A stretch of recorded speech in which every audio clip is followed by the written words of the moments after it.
Hello, everybody, and welcome back to another episode of course, Star Wars Alliance. I am your host, Clay, and with me, like always, is, of course, Katie. Katie, how you doing today? I'm a little stressed. I can't talk about it right now, but I'm a little stressed. But you know what? Nothing a good glass of bourbon can't fix.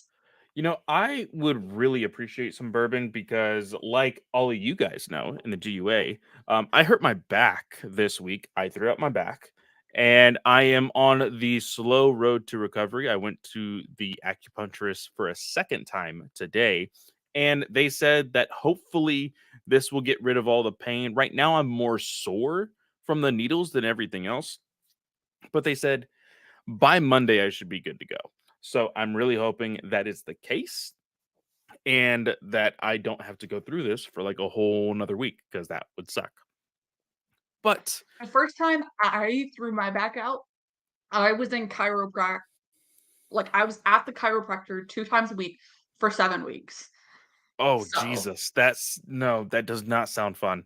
No, and no, I'm not no. allowed to go to the chiropractor anymore because of my spinal disorder thing. So, See, no, that I that miss just it. I like miss it a lot.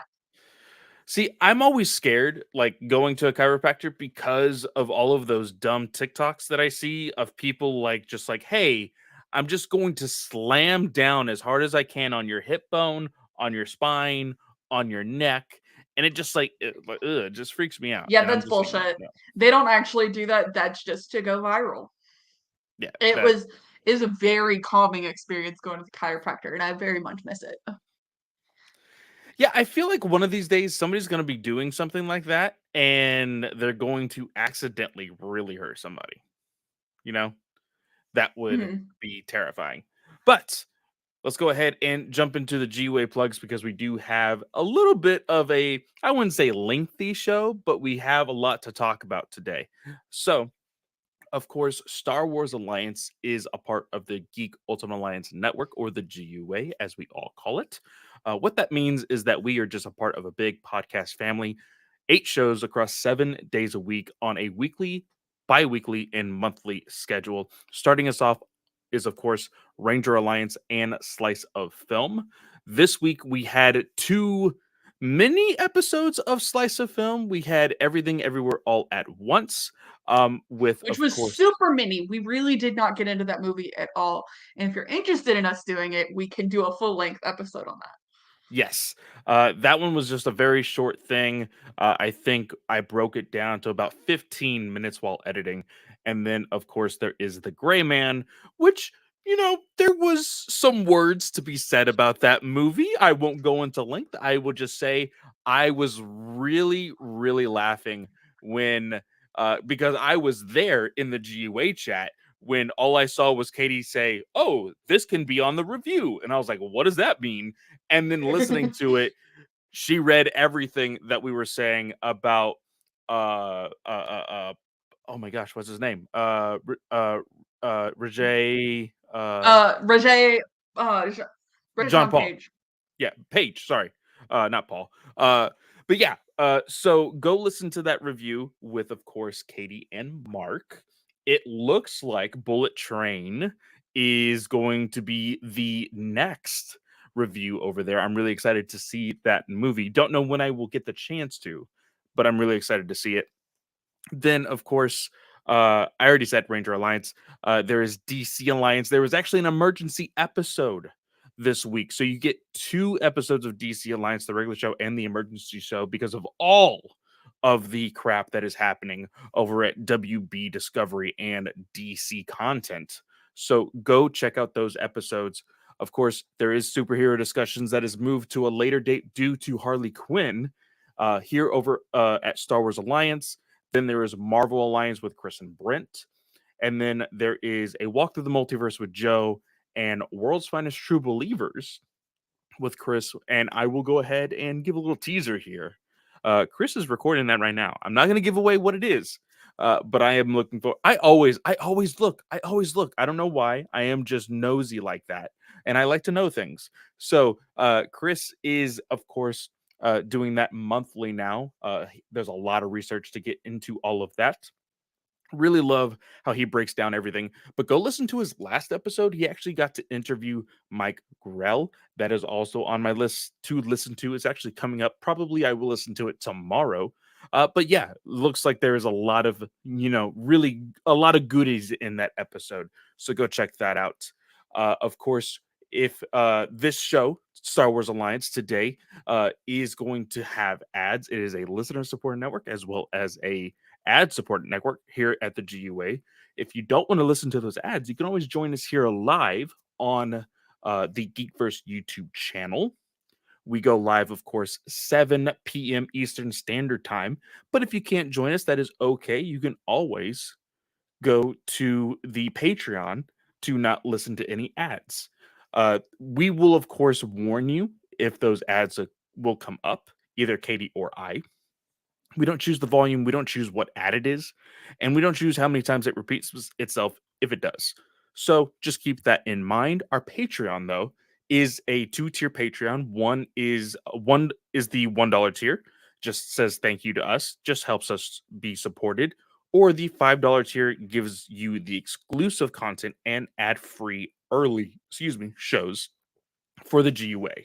So the Patreon has my show, which I am behind on for the first time. It is the shows that I was too hipster to watch during the time of it being live on air. So I'm going back and watching all the shows that I missed out on the hype on. So the first one is Game of Thrones. I am 4 episodes in. I will watch episodes 5 and 6 sometime, I believe, this week. I think I'm planning on doing it possibly on Friday to watch 5 and 6 of the first season of Game of Thrones. I will put those episodes out on the Patreon this weekend. And then, of course, I still have to edit them. But episodes 3 of the Legendary Conversations and the Comic Book Conversations over with Katie and her husband, so those you have to look forward to, as well as Brent and Chris doing the We Can Watch This All Day. They're doing their MCU rewatch of everything. Joe with his multiverse minutes, and Hines, of course, with his top fives. One thing that I did forget to mention with the GUA shows, Star Wars, Marvel, and DC all have their own solo feeds. So if you would like to listen to those separately on your podcast feeds, you can always do so. Or you can stay right here in the GUA and listen to everything. Marvel and DC also go live on the Geekverse YouTube channel. DC is Monday nights at 9 p.m. Eastern Standard Time, and Marvel is Thursday nights at 9:10 Eastern Standard Time, which I will say, due to the new news, which we will kind of get into, works perfectly with the GUA schedule, which I absolutely love. So, Um, and just kind of as a heads up, just to kind of prepare everyone in advance, Star Wars Alliance is going to be moving, starting September 21st. We're going to be moving to a 9 p.m. Eastern Standard Time show, just because Zach is coming back, and he's going to be our interim host while Clay is away on fatherly duty. So we're giving him the opportunity to just join us at the start of Andor, because he'll be with us for like the middle part of Andor. So might as well get his opinion from start to whenever he chooses to leave after Clay returns. So so September 21st, 9 p.m. Eastern Standard Time will be live on Wednesdays. So that gives you guys a month and a half to prepare. yes, indeed. So that is it for the network plugs. Katie, where do you want to start off at as far as the news goes? So I kind of want to get this one out of the way, because you and I have talked a lot about this one. Canon disputes for Star Wars. And Snell has said something about this too with the Last Jedi novelization and Rise of Skywalker, or Last Jedi novelization, or Last Jedi and Force Awakens novelization, kind of conflicting. Star Wars has always lived by the saying, from a certain point of view. Yes, it was conveniently a line in the original trilogy, by Obi-Wan Kenobi when talking about Vader, but it has kind of taken on its own persona. And like we have the From a Certain Point of View books so far for A New Hope and Empire Strikes Back. It's telling a story from an unexpected point of view. So some Tales of the Jedi things have leaked. And apparently they're going to regloss over some of the things from the Ahsoka book. Yes. Ahsoka was written in 2016 is when it was published, not necessarily written.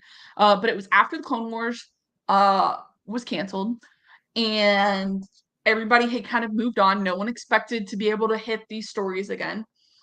E.K. Johnston worked very closely with Dave Filoni about how the story should be taken.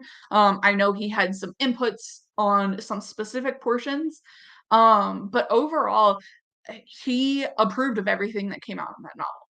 And everyone says that Filoni is the god of Star Wars canon. So what Filoni Yes. says goes. Y'all, so the Tales of the Jedi leaks that have come out conflict with that novelization. And obviously, it's 8 years later, or not 8 years, 6 years later. Things can change. However, Tales of the Jedi is supposed to be told from a unique point of view, one we're not necessarily expecting. One of the Tales of the Jedi episodes we know is being told from Ahsoka's mother's point of view. So it's fair to say that just because Tales of the Jedi is telling something different doesn't mean that it can't have happened the same way to Ahsoka, who's the focal point of view in the Ahsoka novelization. Yeah. And because nothing is written in first person perspective for Star Wars, it's either like third person omniscient or it's a third person. I can't remember what that perspective is actually called, but it's like third person from the person's point of view. But you could say that third person view from Anakin's perspective is coming from a reporter who was with him for that Clone Wars battle. Mm-hmm. And it's dictating exactly what Anakin was doing from his point of view. That's how Star Wars works. That's how they justify differences in canon. And obviously there is a hierarchy. You've got films, TV, probably books, comics, video games. Video games may be higher up there, but that's how I kind of align my canon because video games also don't come out as frequently as everything else. Correct. So E.K. Johnston, who wrote Ahsoka, like I said, said there isn't a big conspiracy behind the changes in Ahsoka's story. Dave approved the book 6 years ago and then kept working on her journey. It's frustrating to see people gleefully declare my book non-canon instead of just using their imaginations, like we did. Obviously, you can change some things up, and you can definitely say that, hey, Ahsoka's green lightsabers at the Battle of Mandalore in her retelling of the Battle of Mandalore definitely conflict with the blue lightsabers that Anakin gives her because he repaired them. You can definitely say there's conflicts. There's no doubts about it. But you can headcanon the shit out of anything. And that's the important thing people should get out of this. If you want to see everything flow together, there's ways to explain it. Ahsoka might not have wanted to detail her master repairing her lightsabers and changing their color to blue because that was too personal to her. She just wanted to keep it plain and simple with the retelling that she was telling people and kind of keep it close knit that her master cared enough about those lightsabers to physically put a change in them. That works for me. If you don't like something, don't pay attention to it. Don't insult someone's piece of work because you don't like it. I will admit I have not been able to do that with DC. But I totally understand where you're coming from. And I've said this before, with all the headcanoning that has gone on with Star Wars, it makes sense.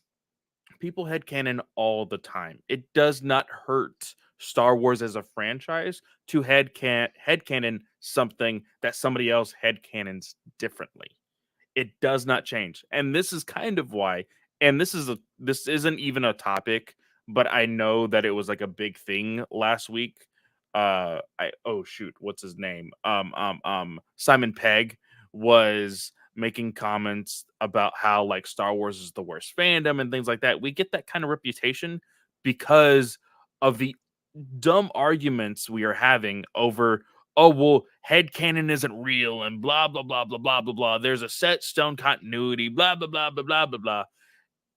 And it like we don't need to have these literally pointless conversations that everybody's attempting Because to have.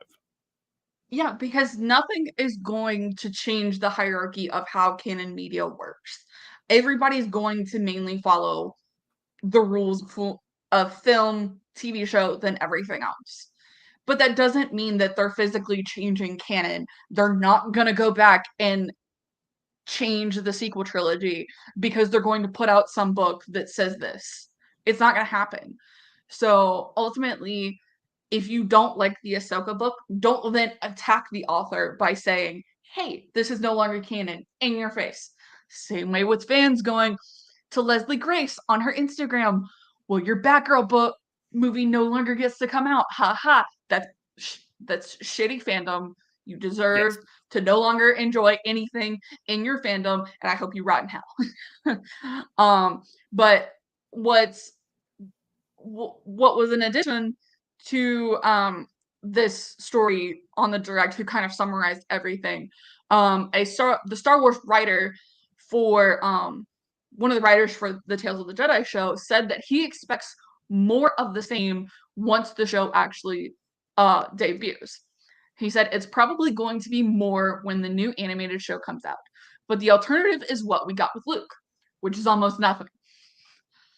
If you're a big Ahsoka fan and you don't like a perspective on her story that was told, better be glad you're getting more, because Ahsoka could have literally just disappeared in the time period. Instead, Filoni gave permission to do a perspective novel and develop the character further by telling you how she came back to the greater galaxy instead of just getting stuck in a hole Yeah, and never coming out again. for sure. Yeah. But we also got some news covering, talking novels. Let's go ahead and just say this because I did just come across White's post about it. Kirsten White's post. Padawan is on the list for #1 New York Times bestsellers list. Yes. That is really, really cool. Now, I understand we had a little bit of a different opinion on things, and I even said we we assumed because of things that were going on with the opinions of our fellow co-hosts and hosts of the GUA and Geekverse, we didn't think Snell was going to like this book very, very much, just because of the lack of Qui-Gon Jinn and things like that. Minor spoiler. And Snell just out of nowhere posts in our Star Wars Alliance chat. He's like, "Hey, I know you guys weren't really digging this, but this is freaking awesome." And I made a comment saying, "Oh, I'm really glad you think so." And I think he took it as sarcasm. And I really was happy because I was afraid that he wasn't going to like it. Now, for me, I am planning to go back to it, and not to say, "Oh, I totally was wrong on that idea." I look at things in different perspectives in the mediums that I do things. So if I Yeah. am reading a book visually as a novel compared to how I listen to it in an audiobook, maybe I can like different perspectives of it. So I'm looking forward to listening to Padawan sometime next month. I have like a huge catalog of things that I am reading and listening to. So I don't think I'm going to be able to get to Padawan this month, but I am looking forward. And there's always October. I'm taking a whole month off of the GUA, so I'm going to have plenty of time to do some of that stuff. So I'm I looking know, forward because to rereading Padawan. next books we have is The Courtship of Princess Leia. We're doing that to kind of give y'all a comparison on how those stories differ for Princess and the Scoundrel between Kanan and Legends. And then because of the Andor delay, which was delayed to September 21st, and we'll have a 3-episode drop. Now I'm thinking I'm going to give Clay more homework, and we're going to read Catalyst or Rebel Rising, which are Now, both prequels to Rogue One. I am pretty sure, let me look at it right now, because off of your recommendation, I have Rebel Rising. You have Uh, Rebel Rising, because that's the Beth Revis book. We might do that just because Beth Revis is currently publishing. It would be a good move. So yeah, we'll do Rebel Rising, well, because you I've heard never it read there. that one either. I just know she's read that one. I just know she Ah, wrote that one. okay. So that'll be a new experience for both of us. I think that is a great idea. Um, so yeah, that's gonna be fun. More homework for me. I have not even opened freaking. Where is it? Where is it? Right. Oh wait, no. This is my Legends right there. I haven't even looked at other than the cover of the courtship of Princess Leia yet. So that's gonna be interesting. Uh, that one I think is only like 27 chapters, but the chapters are like huge. So Yeah, they're huge. yeah. So we'll see how that goes for me. Um, but where else do you want to go from here? Do you want to go? I feel like this Andor trailer is going to be a big thing, so we're gonna push that back more. Um, Yes. well, So the last piece of news we have other than Andor related things um is Cal Kestis, played by Cameron always mispronounce this. Monahan. It's just Monahan. The G Yeah. is silenced. Yes. Fuck English, man. Fuck English.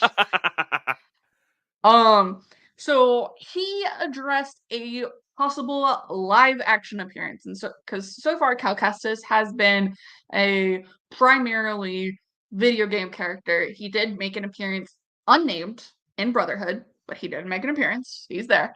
Um, and he said in an interview, for the indie thriller Paradise Highway, and this was exclusively with Screen Rant. Um, he confirmed that there is interest to bring his character to the live action field, though coyly shared that was all he could say. Well, of course there's interest. That's about all I can say, is what he said. So, of course, people are gonna put on their tinfoil hats and be like, "Oh, this means he's definitely coming." I'm not entirely sure yet, but I what I do kind of like raise an eyebrow at is I saw a TikTok of several TikToks, not just one, but I saw several TikToks of people analyzing the Fallen Order 2 trailer again. There is a Yeah. scene where Cal Kestis is fighting somebody with a red lightsaber, and this person is shrouded in a robe with their hood up. And there were several people saying that robe looks familiar, and then going back to Forced Unleashed game, saying that maybe, possibly, Fallen Order is bringing Starkiller into continuity for Star Wars. If this is true, I want it, but not only do I want it, I think that it would be amazing if Sam Witwer and uh, uh, uh, Monahan were able to go at it again because you never know what's going to happen in video games, especially with us just getting teasers. If that is Starkiller and he's able to live to fight another day, have them both in live action again, or have them in live action. I want Starkiller to be a canon thing. I just recently purchased the 2 games on Steam for PC. I'm gonna play them again. But I love Cal Kestis, and I Brent just commented on our Star Wars Alliance post because he saw that Cal Kestis was going to be a part of our news. He says, "More Cal Kestis, please. Really hope those live action rumors are true."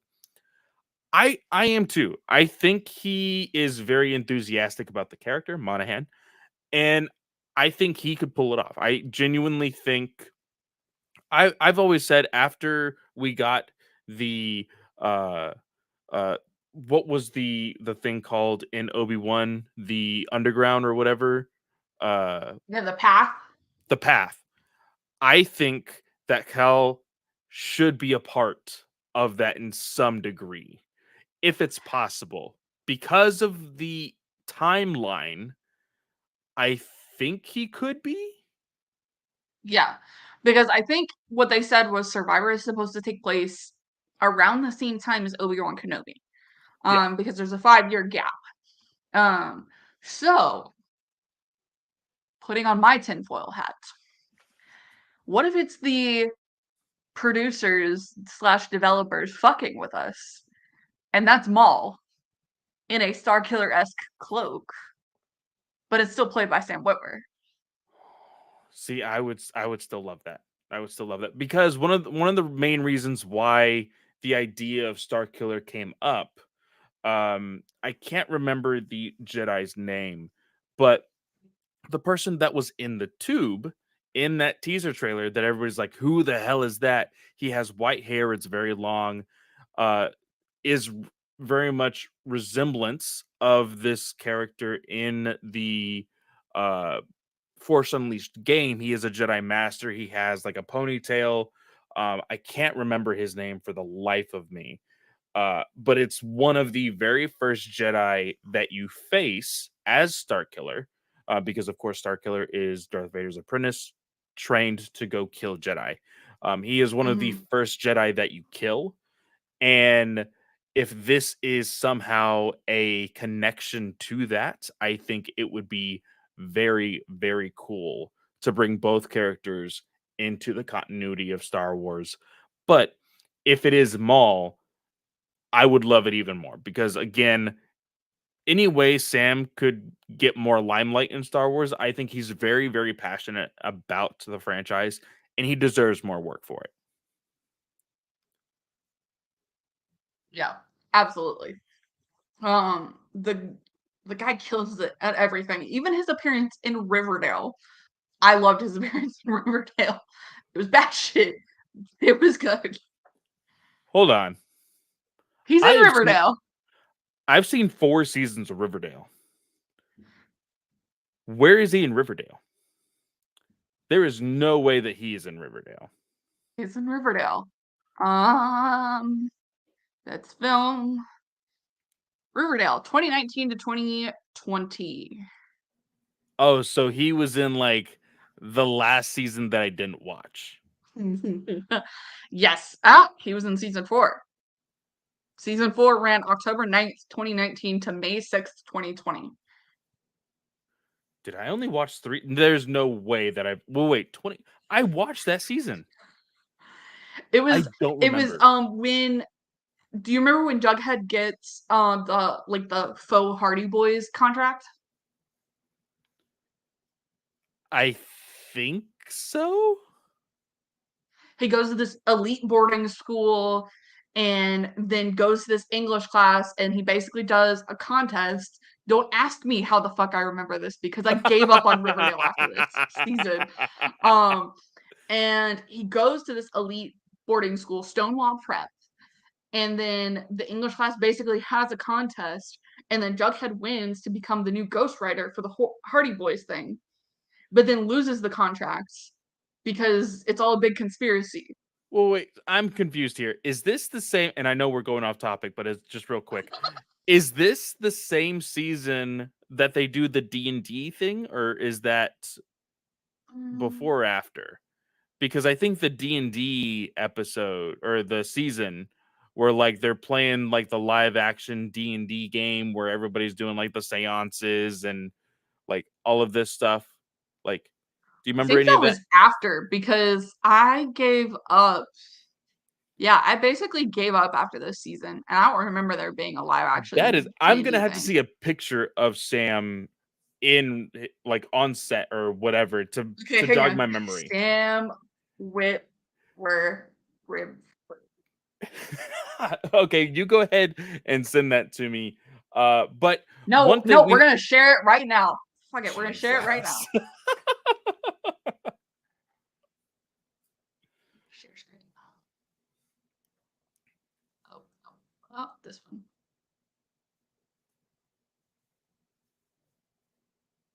Right there. That could be easily an episode of Smallville. That shows me nothing. This is another one. And this is from Riverdale Yeah. Photos.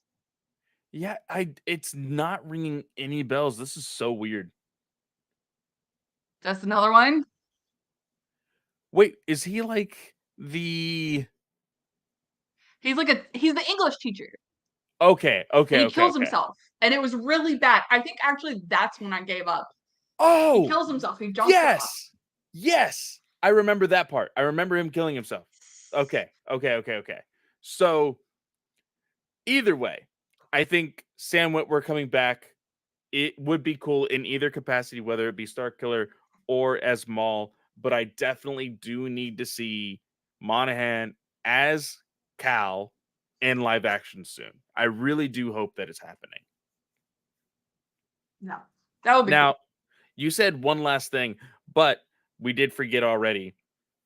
Rian Johnson is coming back to Star Wars, kind of, a little bit, maybe. We talked about this. Padawan 2022, which is on Twitter.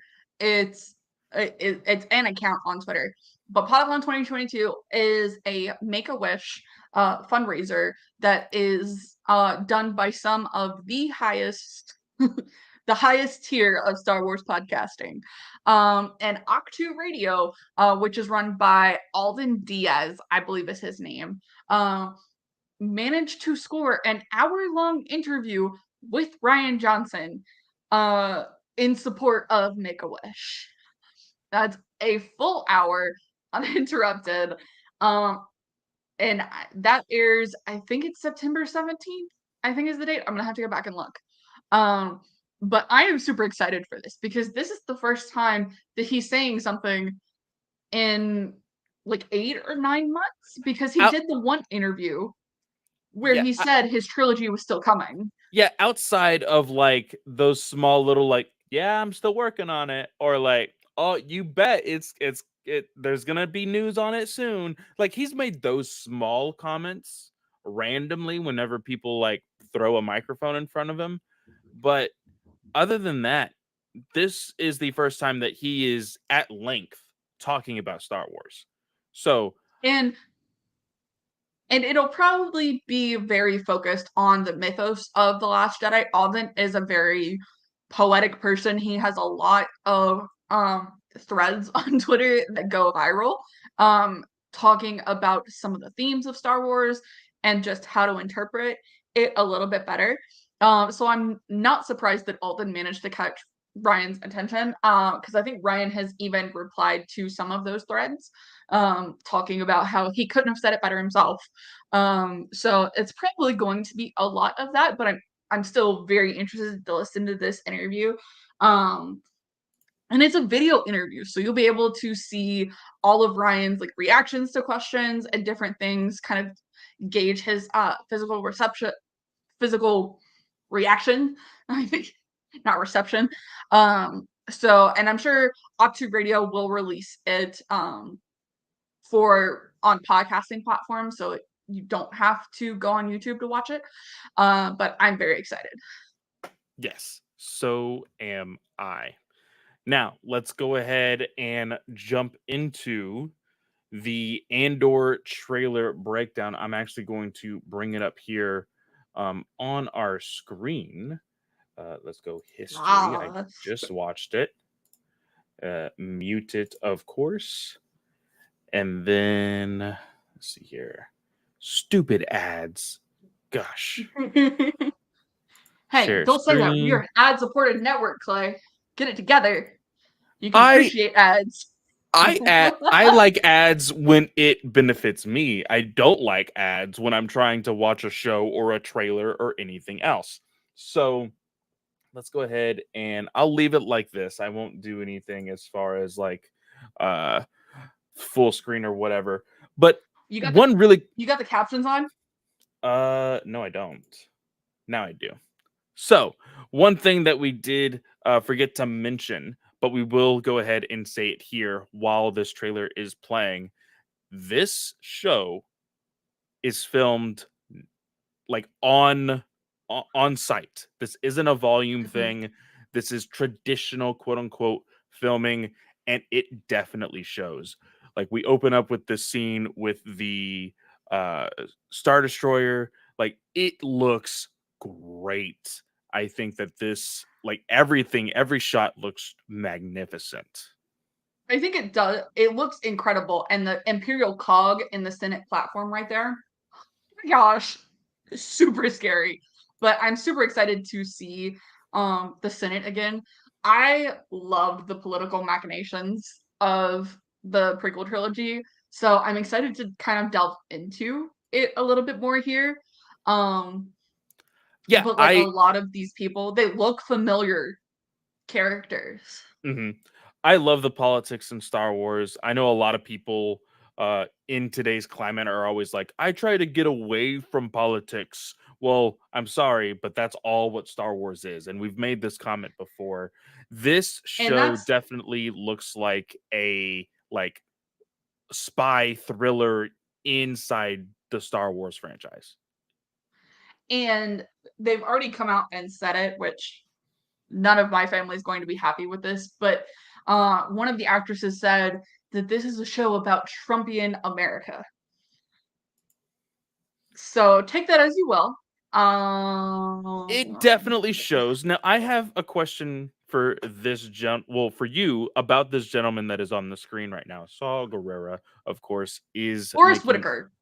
Forrest Whitaker, but Saul Guerrera coming back into the franchise of Star Wars. Now, there was some comments made by Snell saying how his depiction of Saw in Rogue One felt overly dramatized. He made the comments about how it felt like Forrest Whitaker was trying to play Saw as like a Broadway character or as a play character while everybody else was on a film set. How do you like I will say this. I think that the voice for Saw in Rogue One was a little much to his character. This, just the dialogue here, kind of gave me goosebumps because I did feel like this is the Saw that I saw like evolving in Clone Wars and in Rebels. Like I think that this character here, because he says the war, let's call it what it is. Let's call it war, and like this is a Well, serious tone. and you gotta think, Saul Guerrera is still involved in the Rebel Alliance here. He hasn't splintered off to make his own group. And right now he hasn't been injured to the point where he needs a full compression suit to support his lungs, but also prosthetics to support his legs. So there, I'm highly betting we will see Saul's injury come up in this show just to kind of show that transition in his character. Because Rebels, when we see Saul, is still about 5-ish years before Rogue One. Yeah, So it is perfectly acceptable. People change in 6 months. I'm telling you, by golly, like it happens. I didn't really think anything of Saw Gerrera's performance. Um in Rogue One, I'm like that didn't come up to me, and we'll go back and talk about it because it's actually been probably 3 or 4 years since I've watched Rogue One. Um I'm much more likely to turn to Solo. Judge me as you will, people. I love Solo with the deep and utmost passion. Um but I didn't actually remember Forrest Whitaker was going to be in this. I think this is brand new information. mhm. Um, and it makes me curious to see if we'll see a young Jyn Erso. I I never really considered that either though. I I could see it. I could definitely see. or so coming in here. Um, Pause it here. oh, Sorry, go back. This, nope. Sure. there we go. Her, like, the blonde Imperial, the female, I am absolutely excited to see a badass female Imperial officer.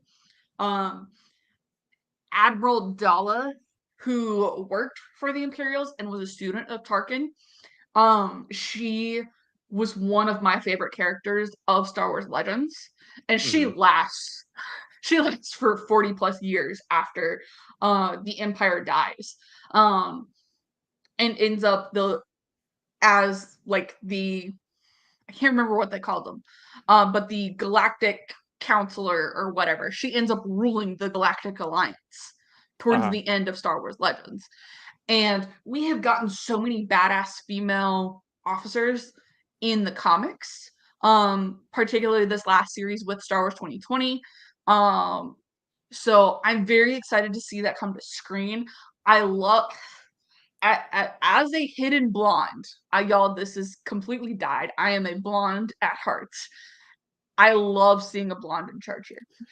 Well, Just saying. isn't and she wasn't blonde in Rebels, but what is her name that was basically uh uh uh Rinda Price. yeah, she was a badass up until the No, very she's end. not. She's She's a a little bad bitch who depends on everything else. she was portrayed as a badass up until the very end. You can't deny You that. have not you have not read Thrawn. And I Well, read Thrawn before watching Rebels. And I hate Arinda Price with a passion. And she's also a governor, not an imperial officer. So it doesn't count in my book. Technicalities, I know, but I don't care.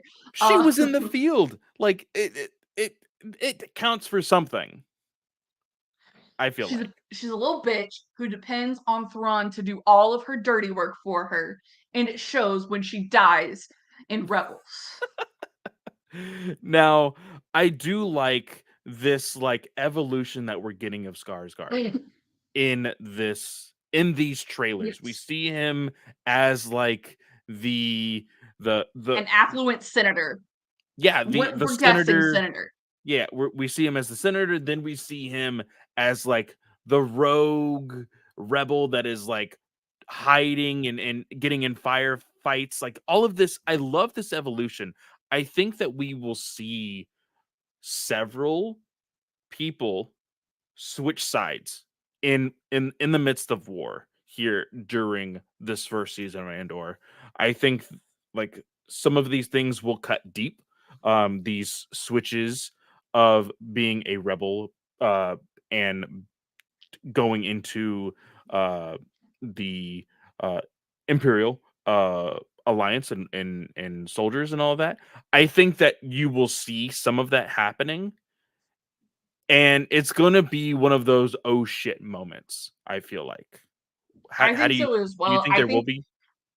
I think I don't know if it's his daughter or like a junior senator, but I think he's very much attached to her. And I think something's going to happen with her that causes this turnover. Because remember, the 12 episodes for Andor take place over a year.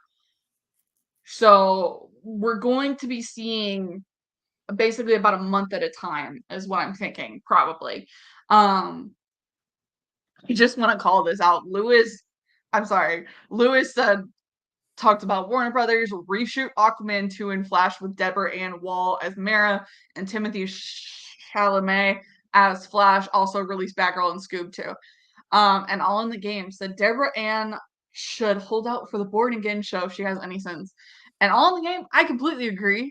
But also, I'm not a huge fan of her in Daredevil. You've come to the wrong show if you want to talk about Daredevil because I'm not the biggest fan. Yes, So I'm we sorry, this is will. the Star Wars show.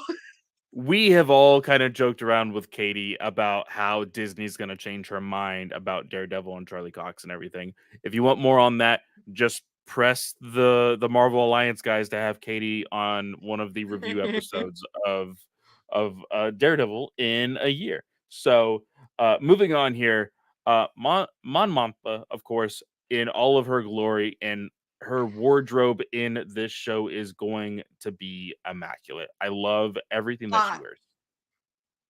sorry, there was just a big giant lightning flash outside my window. So if I suddenly disappear, y'all know why. Um, but I love that she's not consistently in white like we've seen her previously. Her appearance in the deleted scenes for Revenge of the Sith were all in white. And then her appearance in Rogue One, she was in the white costume, and then obviously original trilogy in white. I love that we're seeing her in different things. Yes, yes. I do love this line here about how everybody basically thinks of her as the fool in politics, and she wants them to think that way so that way, they would be none the wiser to what she is actually going to be doing. So And I want to go back to this gentleman here because sorry, there has been a lot of talk about this individual character, and I want Katie to elaborate because I have no idea what people are talking about. sorry, just really quick on the Mon Mothma line that you talked about. There's a good chance they'll miss what I'm really doing. Um, and she's talking about basically being underestimated. And I love that they're carrying that theme through. And a lot of the deleted scenes for Attack of the Clones and Revenge of the Sith, they've kind of piggybacked on the, oh, well, you're young females, you don't know what you're doing kind of thing. Um, and the books have picked up with that as well. E.K. Johnston's Queen's Shadow, as well as Queen's Hope. Um, and the female senators have to really make a name for themselves in order to make any impact in the Galactic Senate, Imperial Senate, whichever government you're working for. But the guy on screen, let me scroll back in our Twitter conversation because I forget. Okay, so the guy on screen is played by the super famous British actor Ben Miles, according to Adam Christopher. Thank you, Adam Christopher, for contributing to the chat. Uh, and this came up because Adam Fraser, who works for Slash Film as one of their Star Wars guys, said, "Who's the dude talking to Mon Mothma in the new Andor trailer, aka this guy on screen? Is he supposed to be disgraced former Chancellor Phoenix Valorum, aka Chancellor from Phantom Menace, or Yes. just a guy who looks a lot like Terrence Stamp?" And then Adam Christopher came in and said, "This is who he is." And Steel Wars paid attention, and y'all, this is why I highly, highly recommend always having closed captions on when you watch these trailers, because that's how we found out that Stellan Skarsgård's character's name was Luthen. And this guy's name in the closed captions is Te Koma. See, So, I was trying to see if it would even show up here, but it's not going to. is it So, because he says, "What are you really doing?" yeah. So See if you can the just play it and go through. there's a good chance they'll see what they're doing. What are you really doing? See, this closed caption for some Oh, reason they are playing it as though this I'm pretty sure it doesn't even specify actual no, like because it voices specified and stuff. Luthen. It said when Luthen was speaking at the beginning, it specified that. Yeah. So, I But don't know. either way, this all of this that we're seeing on screen, of course, Diego Luna is looking great in this show. I love this shot here at the very end with him in the TIE fighter. Um, Yeah. there, of And I course, I love how he says, if I infiltrate the Empire, no one's going to know. yeah, And he's dressed out in the Imperial officer costume. It draws you back to Rogue One in that case, where he's the officer and Jen Urso is in the pilot's costume. So it oh, this trailer's so good. yeah. So I am really enjoying what we are seeing here on screen. And I love the fact that they are not using the volume because that shows you that it is not the end all be all for Star Wars. If it is absolutely necessary, they will use it. And I made this comment on Travis Told You, his show that he's been doing weekly now by himself. Um, the fact that the volume should only be used for instances of wanting to keep something secret. Now, I understand, oh, we want to keep all things secret when it comes to Star Wars.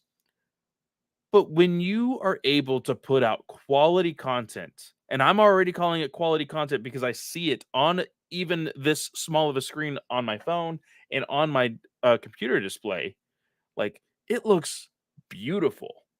So I think that in the future, when it comes to uh, whether it be film or even Disney Plus shows, they need to die down on the volume stuff. What do you think? So the problem with that is again the keeping things secret portion of it. Andor had a lot of these sets leak, and I know you weren't really as involved in Star Wars Twitter when this was originally filming, but this started filming. I want to say it was like early 2019 is when it started filming, and it has been filming ever since and continuing to go back to these sets. So we knew there was going to be like the big like the scenes at the beginning. We knew there was going to be a pit with some buildings and stairs involved. um and then we knew like some other things along the way. I can't really remember, but a shit ton of things leaked, and it all got lost because Andor kept getting delayed. So what I'm saying is I can agree, but I can also disagree. um, because it's really tough. So obviously you don't want things to leak, and Lucasfilm is absolutely very annoying about leaking things and not leaking things. Um but at some point they're gonna have to draw a balance because this looks way better than some of the Obi-Wan Kenobi stuff. And I don't know why they were insistent on using the volume for some of the scenes for Obi-Wan Kenobi, because we knew that Darth Vader and Obi-Wan were going to fight. And those fight scenes should have been shot on a better set. That really made them look phenomenal. Because Yeah. though like, and you can say that, oh, there's other scenes that look bad on the volume as well. But realistically, it's just those fight scenes deserve to look a lot better. Um, so I hope that that changes. Yes, definitely. But let's move on to something that we have been kind of planning for a while, because when I am gone, Star Wars is not leaving. Star Wars is not stopping. It is going to keep going. And what starts in October when I leave is, of course, phase 2 of the High Republic. So let's go ahead and look back at what we have read, what we went through with phase 1. Katie, how do you want to start this? All right, so I have the Utini timeline pulled up, which has everything for the High Republic. It's at utini.com/timeline/High Republic. So if y'all are interested in kind of following along as we do this, basically what we're gonna do is we're gonna kind of give like a quick summary of what happens in the book, and then our rating of it.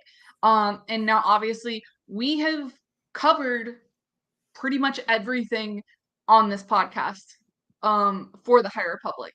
The only thing we haven't covered is the graphic novel Monster at Temple Peak, which were released as individual issues, but is still considered, based on it being IDW, that it's a graphic novel. Oh, real quick, because I got super excited when you sent me the Instagram post. I think this is big news enough to share. So, for the IDW stuff with the small print that we were kind of complaining about, you sent me a post about the fact Oh yes, that oh shoot, I forgot which comic book store it is I in the think it's UK.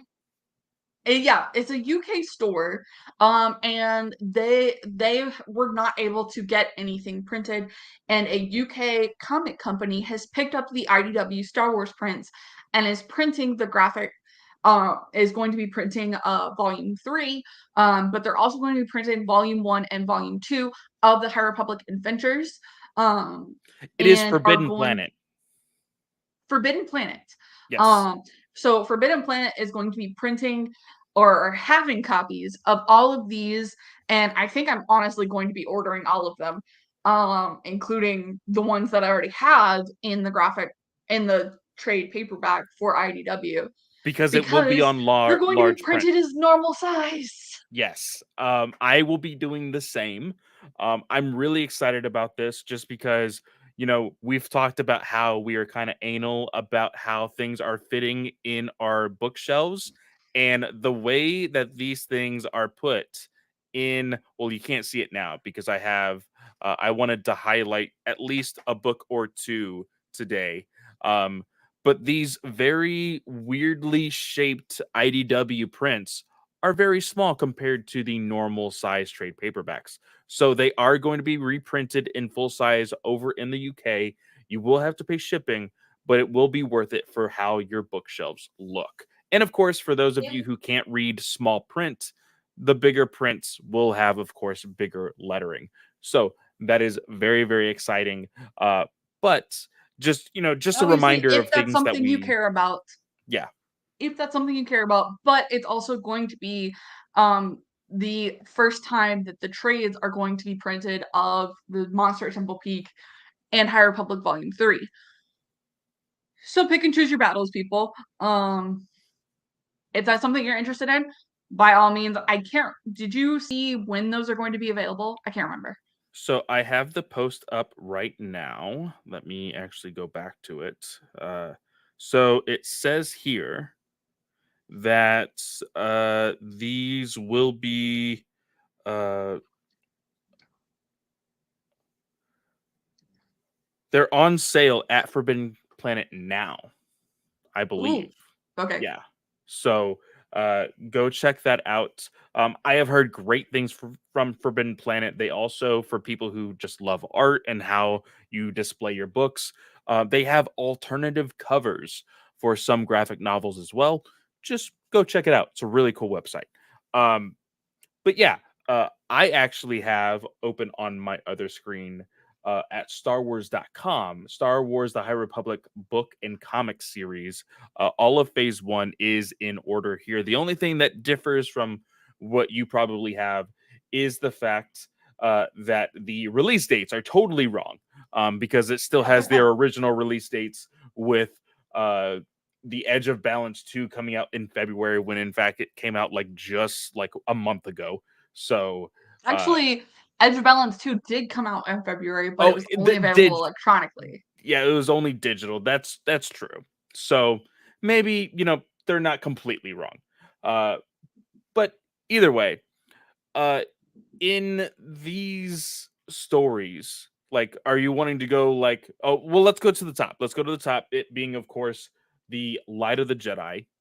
Yep. This is where we fell in love with so many other characters in the High Republic, where we were also heartbroken. We were heartbroken so many times in this phase, with the building of the relationship of Loden Greatstorm and Bell, and then having him captured at the end of this book, like, I feel like was a big, like, it was a gut punch, because from then on we had the struggle of Bell throughout the entire phase, you Yeah. know? And I have changed to the StarWars.com one because I realized Utini only has the books, like the adult books and then the young adult books. They don't have the kids stuff and they don't have like The the middle comics. grade stuff and they don't have the comics. So go to StarWars.com, people. It's not legit if it's not on StarWars.com. Okay, so Light of the Jedi. Light of the Jedi is kind of our introduction to the High Republic as a whole. It introduces us to great characters, like you said, with Bell and Loden Greatstorm, but also Avar Kriss, Stellan Gios, and Alzar Mann. But also fan favorite Buri Yaga, the Wookiee Jedi. Yes. And the whole of part one basically covers what happens in the Great Disaster and how the Jedi handle that. Part two is the investigation into what happened in the Great Disaster, how it happened, and what can we do in the future to prevent that. Part three is kind of the culmination, the action of the investigation, if you will. And it's where one of the Eye of the Storm, not the Eye of the Storm, the Tempest Runners, one of the Tempest Runners gets taken down by the Republic, but also by the villain of the story, Markion Rao, because he implements the path engines and basically takes over all of the ships and causes everything to go chaos. Everybody dies. Yeah. That's kind of a big summary on Light of the Jedi. We have done 2 reviews on Light of the Jedi, one with Nathan and I. Nathan was not very positive, which is fine. He accepted it and he's moved on. But then Zach and I also did a Light of the Jedi review before The Rising Storm came out. Yes. So that is kind of where you can go to find most of the opinions on those. What would you say your overall rating is for The Light of the Jedi? Light of the Jedi, I know a lot of people were kind of iffy on this book for the fact that this was brand new territory for us in the sense of where Star Wars as a universe, galaxy, whatever you want to call it, franchise, if you will, really is compared to what we know, you know, right? So my big thing jumping into the High Republic stuff was, the ideas of a young Yoda, but it's not really a young Yoda because he's still old and he still carries a cane. So I'm just like, yes, whatever. But for me personally, I think learning about the characters of Bell and seeing the struggles, and honestly, I don't know if you would agree with me, but some of the doubts and the feelings of how Bell is are really kind of reminiscent now of how Obi-Wan was feeling. Not Yeah, necessarily fully into like I don't know if I'm going to be a Jedi, but Bell did have those moments of like I don't know if I'm capable of being a Jedi because of how much I yeah. am failing, you know? So I think there is a lot of good things that come out from this book. The character representation that we see all throughout the High Republic. This is the very start of it. The unity of the Jedi, for one thing. We've always seen the Jedi as like a sit back council, and then all of a sudden they're badasses at the end of Clone Wars and or Attack of the Clones, and then we start to see more in Clone Wars and things like that. But when we were first introduced to them, they're just like, oh, we're judges and jury. We're not really anything else other than that. And seeing them as a force to be reckoned with in here, and how, oh shoot, who is it that gets them connected by the force, uh the song of the Avar force? Kriss, Avar, the yeah. battle meditation. Yes, the metal, like that whole scene. That scene told me I am following High Republic to the end. Like that is the scene that got me saying I want more. Because just the different interpretations of how people can feel the Force, I think that was a really cool thing in this book, and it continues to be a thing throughout the entire series. So with the Light of the Jedi, are we doing one? Are we doing out of 5, out of 10? How are we going to do this? Y'all, I keep saying this. I'm a letterbox person, so I'm an out of 5 person. Out of 5. So I would honestly give this. I know a lot of people, as I was saying in the very beginning, before I kind of just like word vomited all of the love that I have for this book. A lot of people were kind of down on this because of how different it was, like I said. And a lot of people were giving it that like 7.5, maybe 6. Out of 5, I would easily give this a 4.5.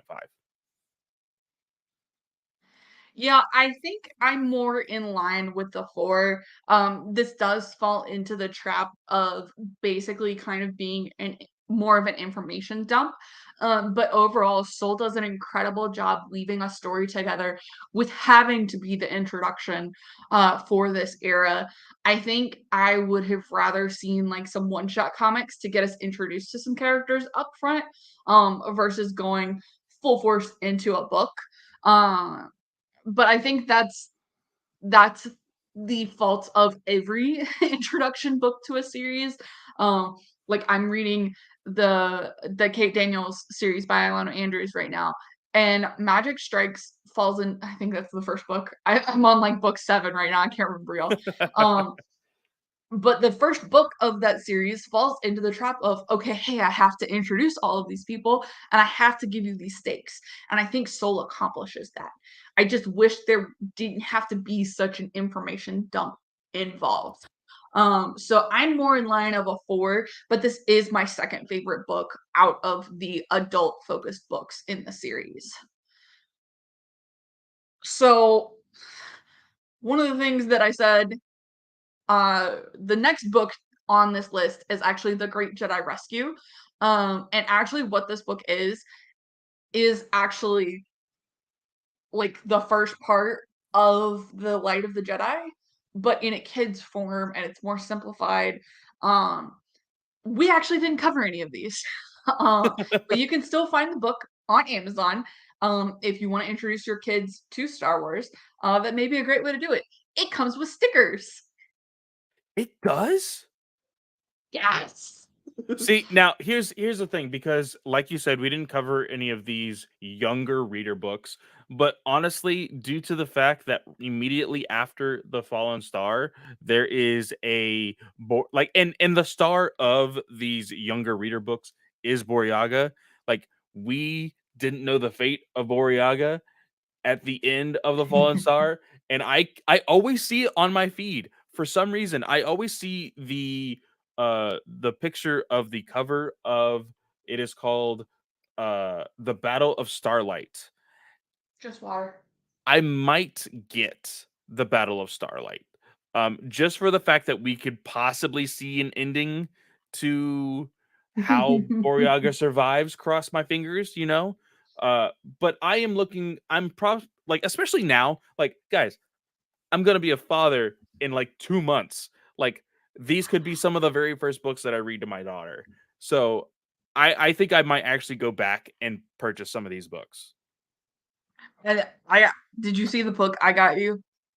Yes, I did. By the way, when we are done with this, Abby needs your address so we can send a thank you letter. By the way, thank you for reminding me. You don't have to. I'm terrible with thank you letters. I never sent things off my thank you notes for my wedding registry. Um, Well, I mean, either Abby's gonna keep bothering me about it, or you have to do it. So it's gonna happen. So I'll send it I, to you. I'll remind you. But immediately after the Great Jedi Rescue is, of course, Into the Dark, which is the first young adult novel.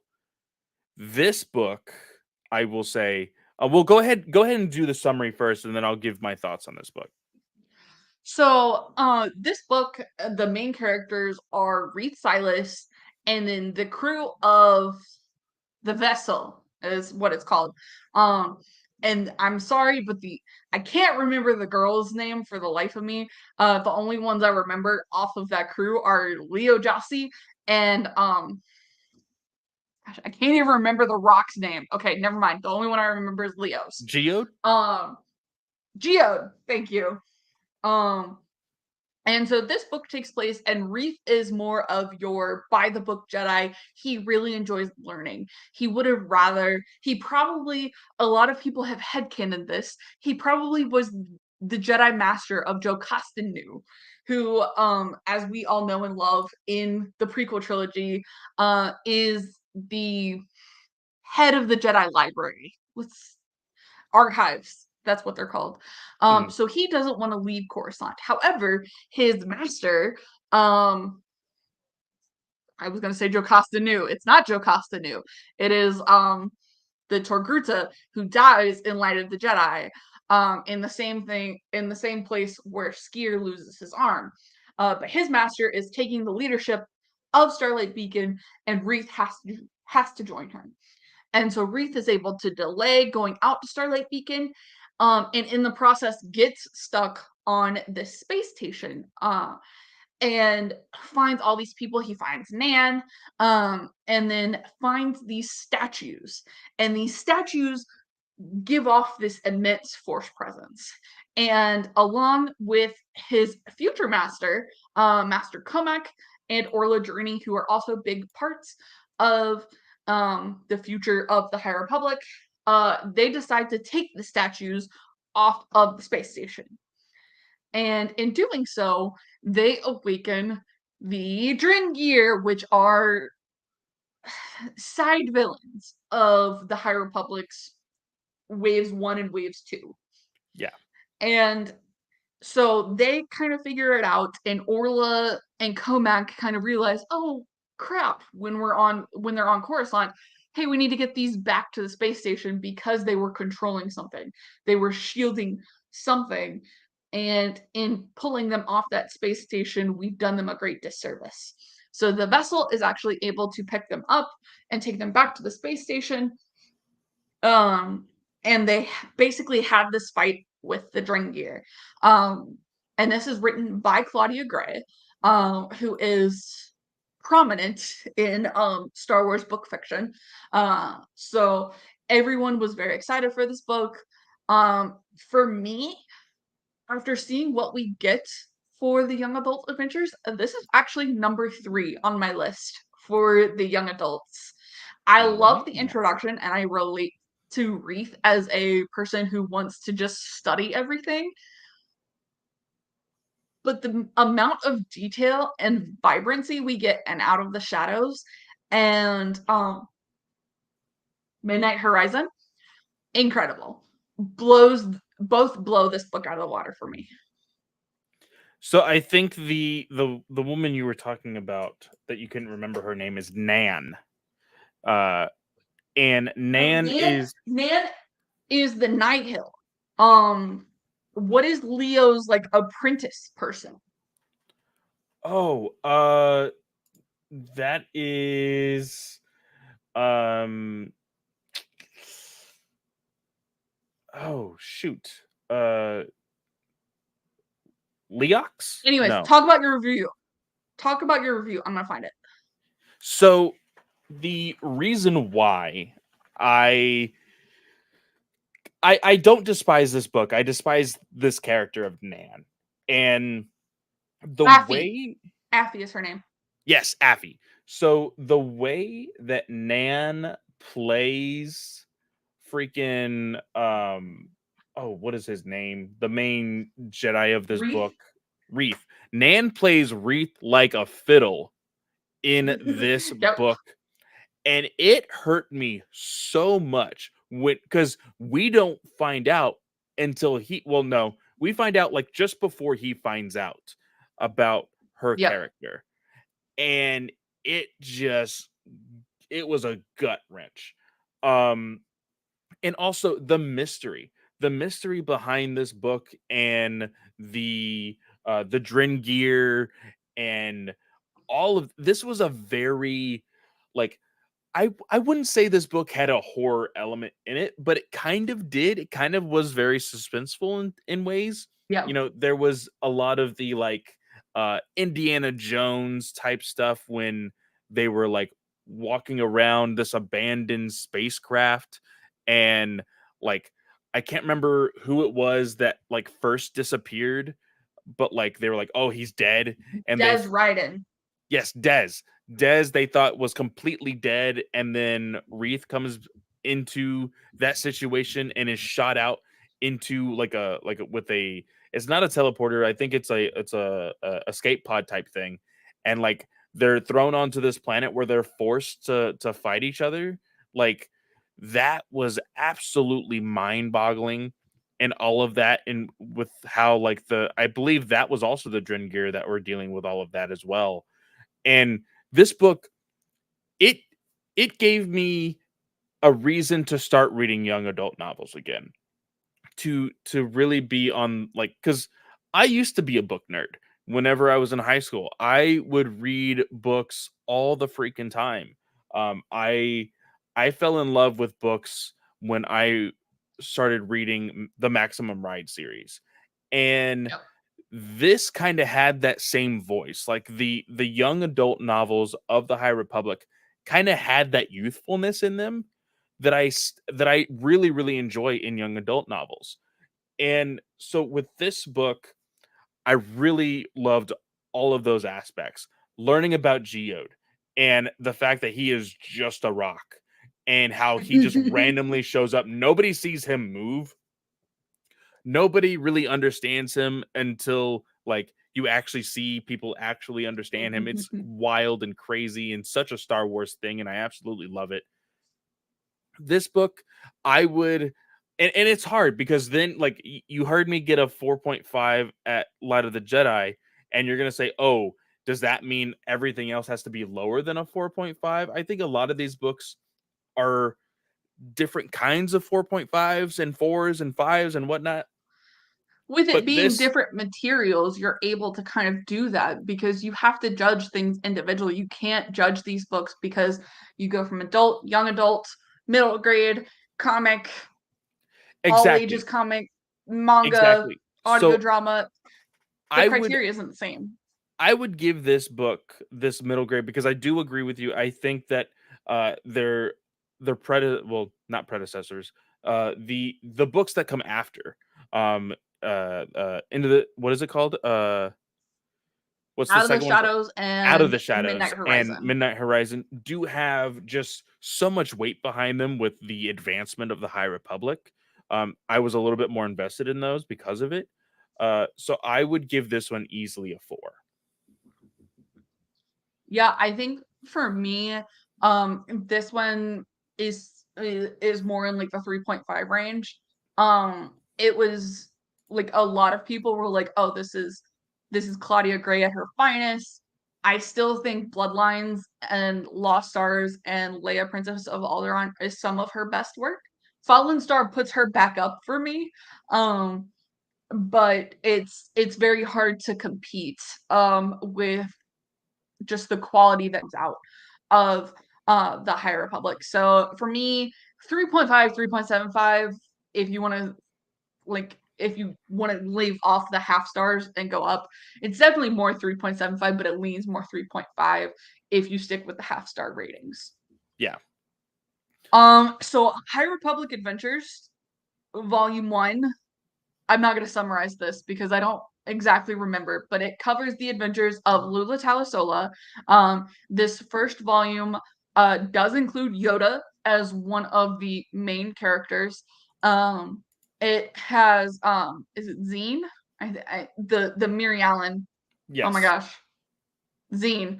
Um, and Lula and Zine managed to develop a relationship. So there is deep representation there, but it also does have a non-binary Jedi Master. So this is one of the more prominent um, LGBTQ plus representative series. Sorry, I couldn't think of the words. In the High Republic, though the whole thing is very friendly towards that, and there's not a point where you feel like, oh, okay, this is more this. Like all of the characters are very widely accepted. For this comic being Daniel Jose Older's first comic, this is incredible. Like I absolutely love this series. It is very hard to read with it being in a smaller trade. But again, hoping to get into the Forbidden Planet and figure out if I can grab those. But I love this series. It got me to purchase individual issues of comics, even though I swore up and down when I was going to get into comics, I was not going to purchase individual issues. So I was that disappointed that volume 3 was never going to be printed. Um, but these are really good adventures for Jedi Padawans. I'm not going to give this a numbered rating because there's really nothing to compare it with here. Um, I but they're really enjoyable, and I love the depth that Older is able to put into this. Yeah, so I'm gonna do the same just because the only thing that you can really compare it to is the other comics, but those again are on separate levels. With the adventures technically aimed for a younger audience, although we always say just because it's targeted towards a younger audience doesn't mean an older audience cannot enjoy it. Um, I think it's fair not to give it a number grade, but I love this series. I think the inclusion of uh, Yoda as well as Buckets of Blood, they make this book very enjoyable. The fact that Buckets of Blood in some aspects is kind of like how a Drax is with the MCU, where he is able to be straightforward at things, but also things can kind of go over his head in the sense of how his Mhm. depiction of things are said. I think that was very enjoyable. The representation is great. And I have always loved the idea of, hey, Jedis aren't always adults; they're Padawans as well, and we need to see some perspective of this. And with such an event that the Nihil is creating for the galaxy of Star Wars, it's cool to get them involved, and I really do enjoy getting the younger ones involved because, again, younger readers can get into this and be like, "Oh, these characters are like me. They have the same worries, they have the same struggles, and things like that." So I really do love this series. Awesome. So next up on the list is a test of courage, which introduces Verdestra Rowe as one of the youngest Jedi's to be knighted. She's 16 years old and is a new Jedi Knight, and is basically assigned bodyguard duty aboard a ship headed for the Starlight Beacon, with some members from a Dalnan crew to kind of hopefully represent to everyone. But it also introduces Avon Staros, which is a uh, relative of Sana Staros, which is currently in Dr. Aphra 2020, but was introduced in Star Wars 2015. So it's a good connection there. And Justina Ireland, oh my gosh, she literally kills it with these middle grade novels. Again, just because it's started as something else doesn't mean you can't enjoy it. Um, this book just adds so much depth to Vernestra's character, but also Emery's character as a whole. And I absolutely loved seeing the reintroduction of the light whip into Star Wars canon. Um, it's just a dream come true. I love it. Some of the legend stuff in particular with light whips, y'all, very good Star Wars. Some people might disagree with me, but that's okay. Um, so I love this one. For me, this is number 2 on the list of the middle grade novels. Because I think the last one, Justina kills it. Absolutely kills it. Oh, Mission to Disaster? No, Yes, no, not is it Mission to Disaster or is it? Oh shoot, I forgot which I think it's one. Mission to Disaster. Yes, it is Mission to Disaster. I will say this: I have them swapped. Test of Courage is my number one in the middle grade because I put Test of Courage number one as the first wave. Test of Courage was such a fun book. Yep. I It's my loved, favorite out of wave one. No ifs and or buts about it. It wins yeah, wave one for me. yeah. Vernestra is such a cool character. Um, to have such a young prodigy like her is absolutely amazing. You know, it's kind of it is a blessing and a curse to the actual character because she understands what she has to go through as a individual in the Jedi Academy and how she is kind of thrust into this world of like leadership when she doesn't necessarily want or need it. And then near the end, being Emery's master, basically, this is just amazing. uh, we we open up with such heartache from Emery because of the loss of his master that we witness in this book. Horrifying and how it all goes down. But like we see the struggle with that. I think that uh, the inclusion of a planet, I believe it was this book that had the planet with like the acid rain as well, which was very very Yes. interesting. Um, and of course the inclusion of the characters that we see in this book also, which is who was the J6, the droid, Yep. and The nanny droid. yes. And then who is the oh shoot. Um who is the one the very like The the Dalden Prince. no, the one that's very interested in like everything the Jedi do, but she's not a Jedi. Avon Staros. Yes, Avon. I talked about Yes. her. Yeah.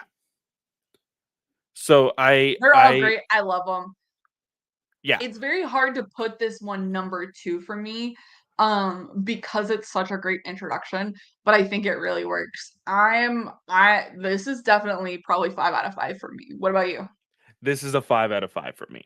This is 100% 5 out of 5. This was the first book that got me into the High Republic. If you remember, this was the one that I was having conversations with you and Nathan about, and I was actually following with the audiobook this book from page to page, and I was like, this is great. It was this I think I got this one first and then said, "Okay, I'm in this. Let's go ahead and see how Light of the Jedi is." And then when I had that moment with the battle meditation, I was like, "Yeah, I'm in. Like I want everything now." And I have Yeah. been in the game ever since. And I know it's weird me saying that this one's a 5 out of 5, but yet it's number 2. But Mission to Disaster is just so good. So, anyways, um, the High Republic comic series. I know you've read all of this one. But basically it kind of travels through the different phases with it travels through the different waves. So you've got handling the Great Disaster, but also then handling the Gear, and that's issues kind of 1 through 8. And then we kind of transition after the Rising Storm, which has Avar dead set into, hey, we need to find out what's going on. We need to take down the Night Hill. Taking out the Eye of the Storm is priority, and then obviously Fallen Star stuff. Um, I love Skier. Skier is absolutely great. I think Kevin Scott does a great job with this.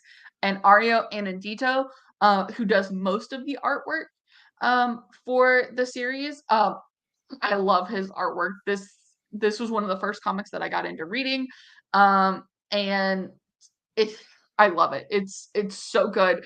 And Kyiv with her imposter syndrome is one of my new favorite Jedi because of that. Because so many of us nowadays experience imposter syndrome, or at least admit to facing imposter syndrome, and to see that played out in a Star Wars comic book was great. Yes, it definitely was. Skier and Kiev, I love their relationship, especially in the very beginning of this, and I love the struggles also with the imposter syndrome, and the representation of Kiev in this book. One of the biggest things that I remember people talking about with the representation of Kiev was her hair and how Yep. there was so many styles throughout the entire series of this High Republic comic book. And Even within the first couple of issues, I think you see 4 different hairstyles, and it was yeah, just great to see on screen an African American looking Jedi, because obviously Africa doesn't exist in Star Wars, but a dark skinned Jedi who is doing the different hairstyles, it really works out in their favor. And it was one of the things that got a lot of Twitter talking, even those who weren't necessarily going to be comic fans. It got them turned in to say, I'm going to read that because she's in that. yeah. And one of the big things for me is I love the different styles of lightsaber hilts in the High Republic. And Yeah. the fact that the double bladed lightsaber is more of a common thing back in the High Republic, Keeve having that double bladed lightsaber, I just immediately fell in love. Just because I am a big uh, fan of the double bladed lightsaber whenever it came with Knights of the Old Republic. I know that I saw a long time ago. Uh, I don't know if it was like a book cover or maybe it was just somebody playing around with art and whatnot, but there was an idea of in Legends, Princess Leia having a double bladed yellow lightsaber. Uh, Not sure if Else, that's an but actual thing, but still, just seeing it looks absolutely amazing. And just that first arc dealing with the Dren gear and all of that stuff that draws you in so quickly. And I think if anybody has not had the chance to jump into that and read it because I think you would absolutely love that series. absolutely. Next up on the list is my number one item out of the High Republic by far, The Rising Storm by Cavan Scott, which covers one of uh Chancellor Stowe's great works, which is the Republic Fair, which is supposed to kind of allow people. Oh, I'm sorry, it's not next. I'm sorry. The Edge of Balance Volume 1 is next, which is a manga. It's published by Viz Media, and the story for this one is by Shima Shinya and Justina Ireland, and Mizuki Sakakibara was the artist.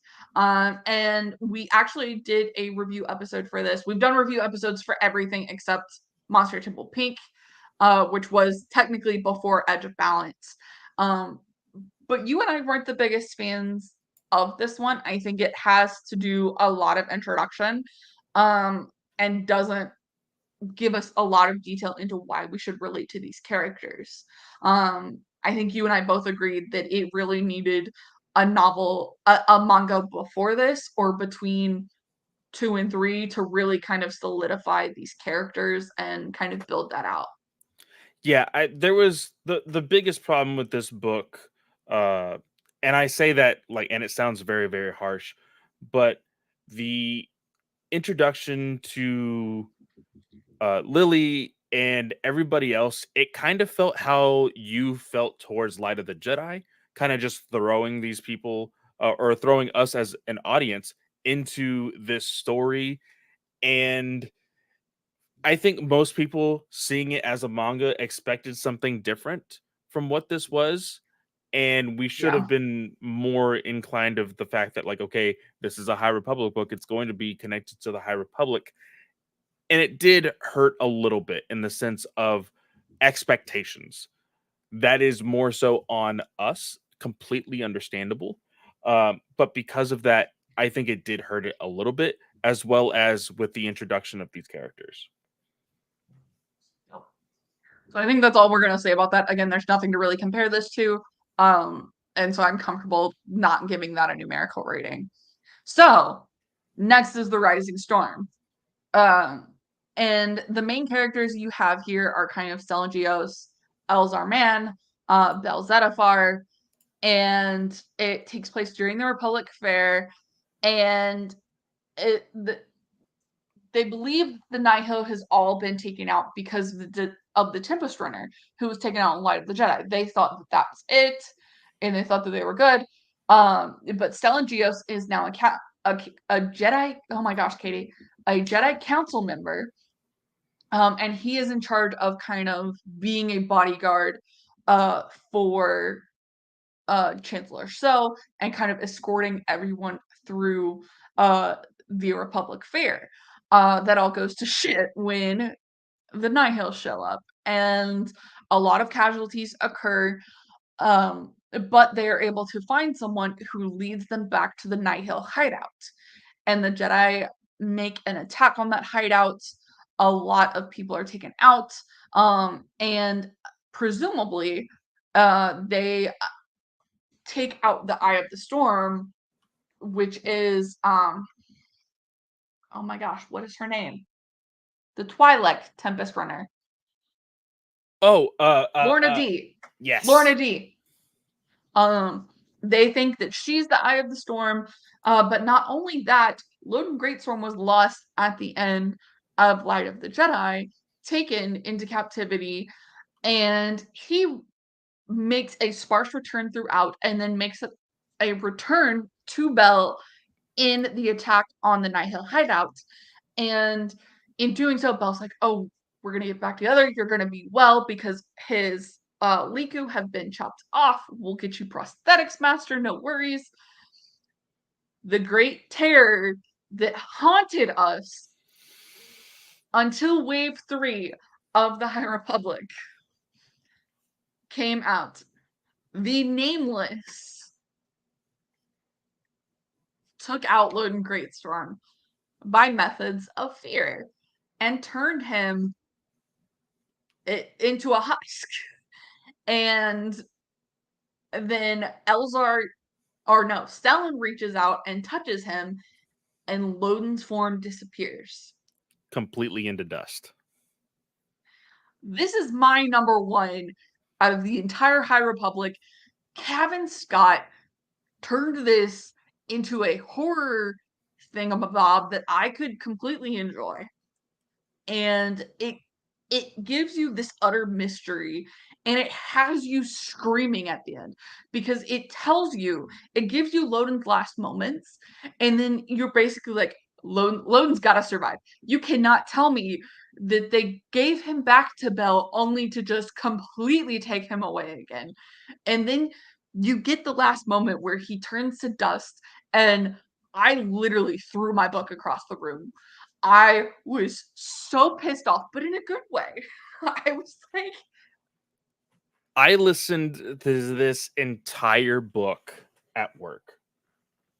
So much so that I literally paused and was literally frozen, didn't do anything for like a good 45 minutes at the last part of this book, listening to everything that was going on.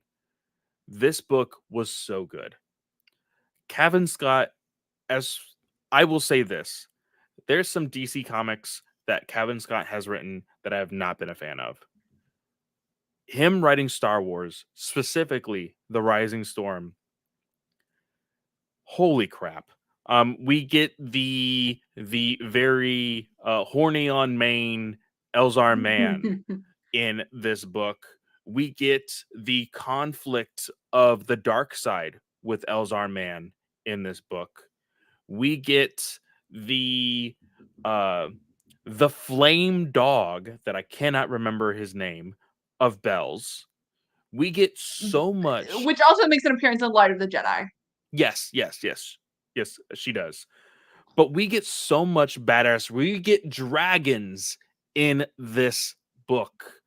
Like, I think this is because we do get more dragons in Mission to Disaster, but like, there's just so much that hits you in this book, and you're like, holy shit.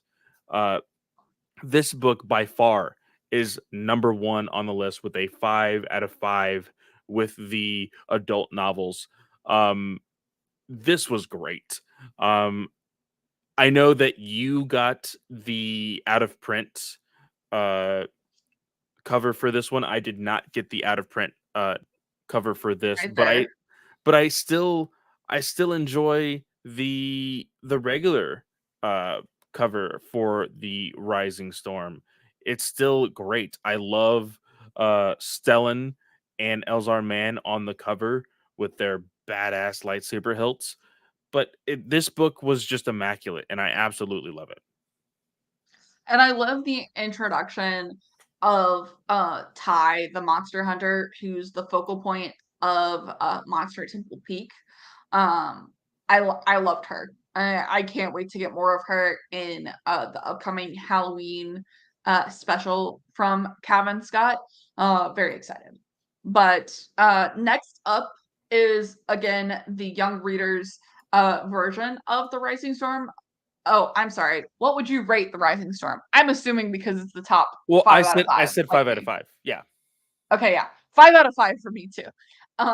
Showdown at the Fair, the young reader's version of The Rising Storm. It is also by George Meehan, who wrote the first one. Which is why when he was announced for phase 2, I was like, but he's been writing for the High Republic already. Y'all just haven't been letting him be a part of it. So, anyways, again, Buryaga, focal point character here, also has stickers. Uh, Next up is Race to Crash Point Tower. Again, concurrent with Rising Storm. It focuses on a Jedi Padawan who has a very tech-minded perspective. Um, and as his name's Ram Jamaram, I think. Yeah, it's Mhm. Ram. And as much as I enjoyed his character, I also feel like I think this should have been its own separate story and that they should have found another way around having a middle grade novel here. I do miss Vernestra a lot in this, but the High Republic Adventures crew kind of comes in. Zine, Lula, and the rest of the gang all take part in protecting Valo, I think is the planet's name. So you can kind of take as you will. I also noticed that the publisher for this middle grade book is listed as Del Rey. It is not published by Del Rey. It is published by Disney Lucasfilm Press. But it's a Daniel Jose Older book. This is third on my list. It probably still sits at about a 4 for me, because it's still very good, but it is shorter than the other middle grade novels. What did you think? This one I did not actually read. Crash Point Tower is a book that I had to skip out on, unfortunately. Um, I do plan on going back to it. I do believe that uh, with the return of High Republic in Phase 2, um, I'm gonna wait for my reread of Phase 1 until we come back to these stories. Um, I know that it might take a while, but I do believe that Star Wars is wanting to come back to these stories and have a for sure conclusion with Markion Rowe and all of these characters. So until then, I will just move forward with phase 2, but near the end when we are finally getting presented with how phase 3 is going to be looking at and I'm sure we will probably have another retrospect of maybe some books, not everything. But I am definitely going to be rereading or reading for the first time Crash Point Tower. I will say this, if you are looking to have physical copies, and this is for Clay, but also for anyone who's listening, if you're looking to have physical copies for any of these books, make sure you purchase them now, even if you're not going to read them, because a lot of these books, they're published once and then they're left up for ebooks and audiobook releases. So get the book now if you're interested in having hard copies, because we've just seen that a lot, and not necessarily maybe with Star Wars but other books. They're published once and then it's kind of like, oh well, you're shit out of luck.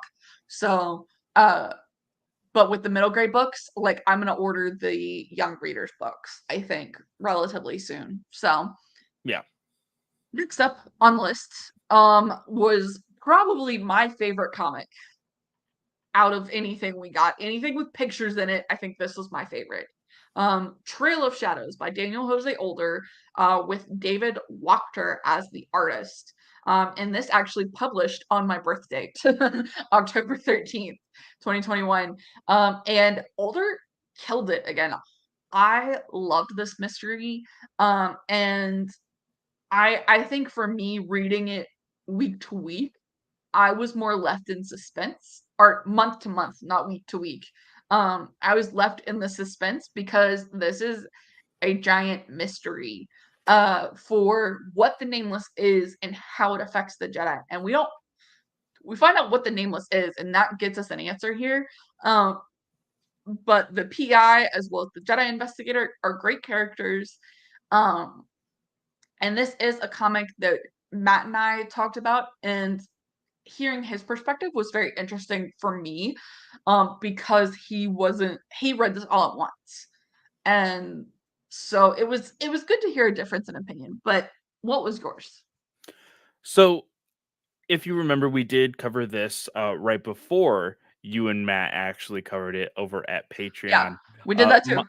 my biggest thing with this book was the fact that I did read it all at once, and the last three issues felt a little rushed and didn't really portray the passage of time too well, Yeah, because it just felt like they just all of a sudden were there at the event of Starlight Beacon being destroyed. So that was one small detail that was very confusing to me.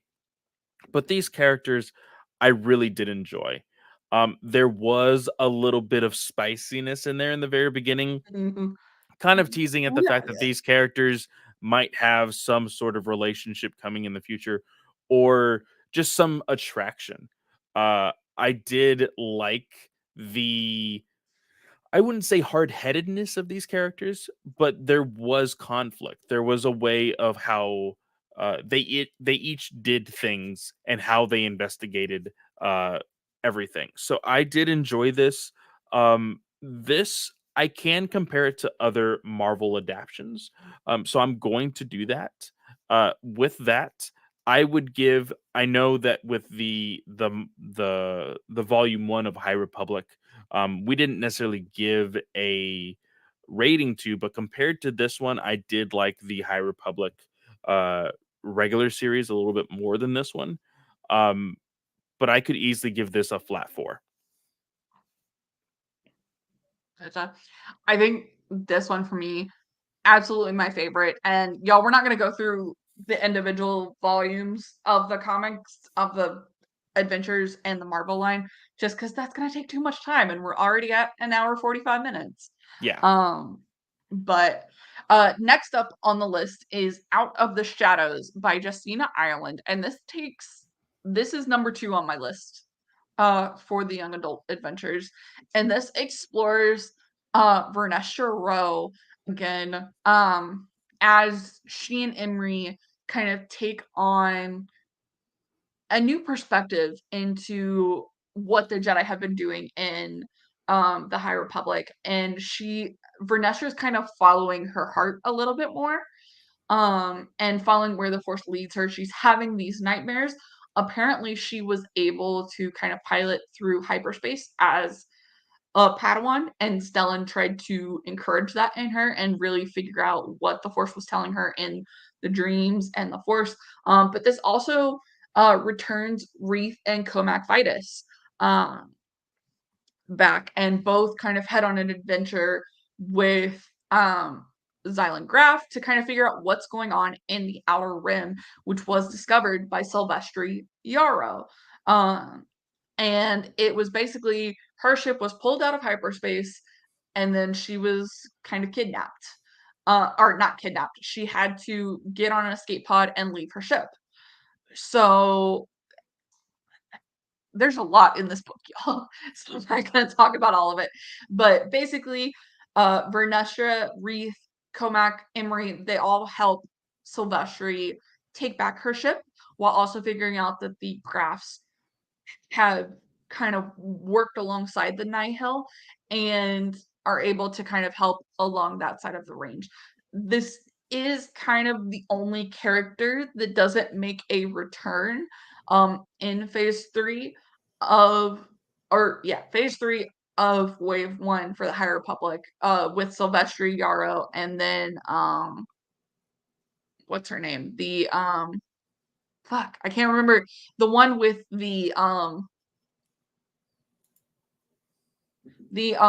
fuck, whatever. Doesn't matter. Silvestri's girlfriend, whatever her name is. Oh yeah, yeah, yeah, yeah. Oh shit! Now I lost it. Son of a gun. I literally had it too. Um, but she's working with never mind. I can't remember. Anyways, it's been so long since I read this one. This is probably actually the only book that I haven't reread for the High Republic so far. So, um Yeah, I've only anyways, read these. I, The only book that I read multiple times was The Rising Storm. Everything else I've only read once. So I reread Light of the Jedi, Rising Storm, uh, and Into the Dark. I started I started going chronologically and then I was like, no, I don't have time for that. So that's why I skipped around. Um, but anyways, I as much as I can't remember major details of the plot, this book is great. I love Sylvester Yarrow as a kind of unknown force and the little people of Star Wars. I love that she's included here and trying to figure out her way in the galaxy while trying to not interact with the Jedi, but also the leadership of Coruscant. I think that really works, and I love seeing her interaction with her mom, with Chancey Yarrow. I thought it was great. What did you yeah, think? this book. Now, correct me if I'm wrong. This is the one where you said, oh shoot, who was it that gets like? Oh no, mission is to. Is it Mission to Disaster, which is the one where she is kidnapped and we get like, oh my gosh. Yeah, Avon Saros is kidnapped in Mission to Disaster. Okay, well then I am thinking of that book. This book, oh Mhm. shoot. I'm trying to think of like larger key points that I can like talk about here. This is it has been definitely a while. Um Yeah. is this the book where uh we see uh oh shoot, Vernestra meet with they go on a mission to this planet where uh we see the like the ranger type character with her cat, right? Yes. That's the Yes. girlfriend. Yes. I'm starting to remember now. And then like at the no, because at the very end of this book, the one that like freaked me out is the fact that like we get this moment where like we think everybody dies basically. Like that Yeah. is yes, like again, like with how much destruction we have seen with the Nihil, and then freaking the Rising Storm happens, and then this book at the very end when we start to see some of the more like sleaziness of the underground and how they are compared to this giant war that the Republic is having with the Nihil. Like we start to see some of that sleaziness in this book in particular. This is Yep. where it kind of introduces that with that one dude with the like the very Rylan flamboyant. Graff. Yes. uh he, oh my god, he is, I hated him so much because he had like this very stereotypical like almost Cheshire cat like Yep. persona. Like yes, it's all coming back to me now. It's all coming back to me. This book, it was great, it really was. uh and for those specific reasons, it kept you on your toes. It brought back some of our favorite characters that we've been talking about with all of wave one of the High Republic. This book, uh gosh, I gave uh Out of the Shadows, or no, I gave Into the Dark, excuse me, a 4.5. uh this, I think, would have to be a 5, I think. Because it was, I you know what? No, because I do like Midnight Horizon a little bit more. I'm going to give this one a 4.75. I'm going to be that person. I'm just it's cuz I think these books are so good that you can kind of stair step them. And you could say, "Oh, Clay, you're only doing that so that way it doesn't drop below a 4." And yes, I totally am, because these books are that good. It's nitpicky details that make the difference between all of these, including my opinions on Mission to Disaster versus oh gosh, I can't even remember the first one. Um, Test of Courage. Test of Courage. Thank you. Minute differences. But anyways, the next book chronologically is the audiobook original, which does have a publicized script book. It's Tempest Runner by Cavan Scott. And this was the only audiobook original we got. And I thought this was a very good interpretation of how to explore a villain and what it takes for that villain to become a good from a good child to a villain. What did you think? So this story is so good. I loved uh everything that this really introduced to us. Like you said, the growth of a villain. I didn't think that I would ever root for anybody that was attached to the Nihil, but with her being the technical protagonist of this book, it was the only thing you could do is root for Yeah. her because everybody else was such a sleaze in this book. We have what is his name? The That other Tempest Runner that we think dies in Light of the Jedi actually returns here, and this is where he dies. Um it's his name is Pan. Pan, that yeah, son of a gun. Canada. The yes, Pan is the one character in High Republic that just he is a cockroach. You think you got him, and you spray, you leave traps out for him, you step on him and do everything, and you're like, good, he's finally dead. I'm gonna go and grab a tissue so I can grab this cockroach and throw him away. And by the time you come back, he's gone. My God, I hated this character so much, but I loved this character because of how evil he was. Pan's character, Lorna D, getting the vindication of finally putting a blaster between his eyes at the end of this book.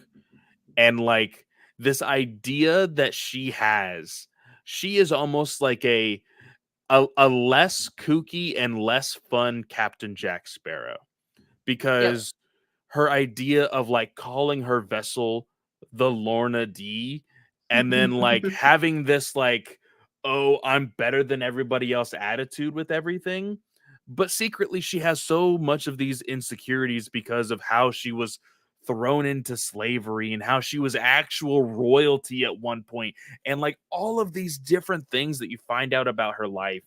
And then she's like, hell yeah, I deserve all this shit. Look what I went through. I totally get it. And I remember going into the Target uh and actually posting this picture in the GUA chat because we didn't have the Star Wars Alliance chat at the time. This book, guys, is a hefty one. It is hmm huge, and I have not reread it yet. But when I finally do, I'm going to be opening that book up and I'm going to be listening to the audio drama, and it's going to be amazing. I can't wait for it. Hey, with there only being two waves right now for phase two, we could be rereading this time next year. So That is true. I think when I reread it, I want to read it in like the adult books, the young adult books, the middle grade books, and then like everything else, just to kind of like see how it was supposed to be like interpreted based on if you read only this specific type of media. So, Yeah. anyways, next up, Mission to Disaster, Justina Ireland, the last middle grade book, basically takes us back, um, not necessarily back, but it takes us to Dalna, which will be the focal point of Wave 2 of the High Republic, which is Quest of the Jedi coming up. And it piggybacks off of a line at the end of A Test of Courage, where the Nihil on Dalna basically decide, okay, we need to rebuild our resources. children on Dalla have been going missing, and planets in that sector are then getting attacked and having their children kidnapped. Avon Saros is one of those children. And she has the original crystal from Imri's lightsaber that Vernestra broke in a test of courage and has been experimenting with what to do with kyber crystals and how to make a kyber crystal replacement. And all this experimentation leads you to bing, bing, bing. The Empire used Avon Staros's research to build the Death Star. Dun dun dun. Because if you don't know, kyber crystals are the main energy source for the Death Star's weapon, a planet destruction. So, yeah, this book, I remember you texting me and going, Avon did not do that. She did not. I was so hyped when, because I'll admit, guys, I listen to most of these audio dramas uh or audio books at like 2 times speed to make sure that I can Mhm. keep up with Katie, for the most part. But I remember reading this book, and when I started to see the it was a little worrisome because I think it was at the end of the test of courage that we saw oh shoot, what is her name again? Avon. Avon. Avon's interest in kyber crystals. And we got a little worried. Okay, what does that mean? And then as soon as we actually see what is going on here, there is a quick thought of like, oh my gosh, just like how I was talking about in the Andor trailer, how like, man, people are going to start switching sides and things like this. This had a literal moment of me being, oh my gosh, they're actually doing this. She's going to be teaming up with the Nihil. And then, of course, she doesn't do it. But just the idea of you can retrace the steps of where the Death Star started, and this is kind of where it is, that is great. I don't normally catch those kinds of Easter eggs, but this one was staring me right in the face, and I Oh, absolutely loved it. it was completely great. And this is the first time that the Halcyon makes an appearance in Star Wars, as it tows Starlight Beacon to Dalna to help rescue everybody, because there was a volcanic eruption. The plates were doing all things and everything.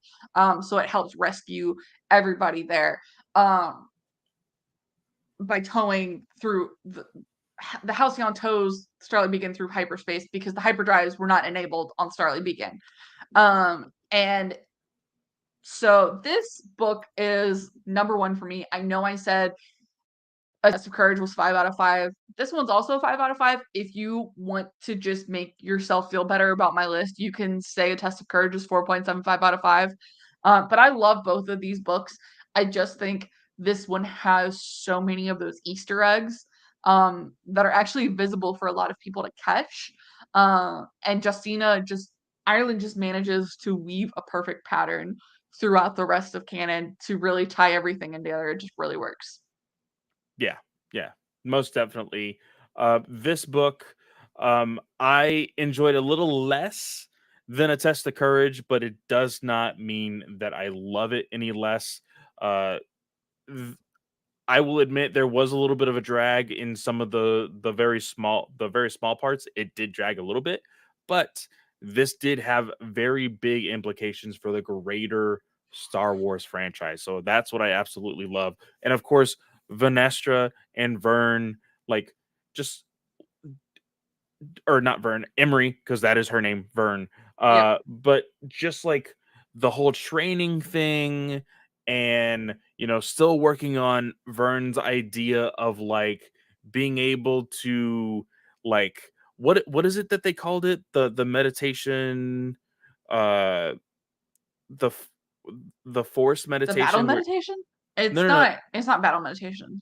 no, it's not battle meditation. It's this thing that she is struggling with the entire time in the High Republic. Because and out of the shadows she comes into contact with the Nihil's path generator. I can't remember her name for the Mari Santeca. She comes into contact with Mari, and basically Mari gives her the ability, doesn't gift her the ability, but gives her one more path, and then kind of opens her eyes to what her ability of being able to see different things in the Force, those nightmares, but also the hyperspace navigation that she had been testing out with Stellan when she was a Padawan. So that's kind of what she works on with Imri, and Imri's kind of sworn to secrecy about it.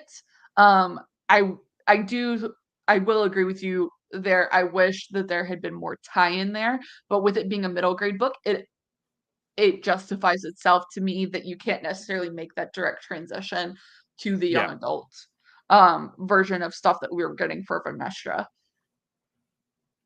very true. Okay, so we're gonna talk about these two different things. Well, okay, so we're gonna talk about Edge of Balance and Eye of the Storm, which are not necessarily, this is not how they're listed chronologically. But I need to talk about the power punch that is Fallen Star and Midnight Horizon last, because they're just such a power punch. Yes. Okay, so quickly, because now we have crossed the 2 hour mark. Yes, we have.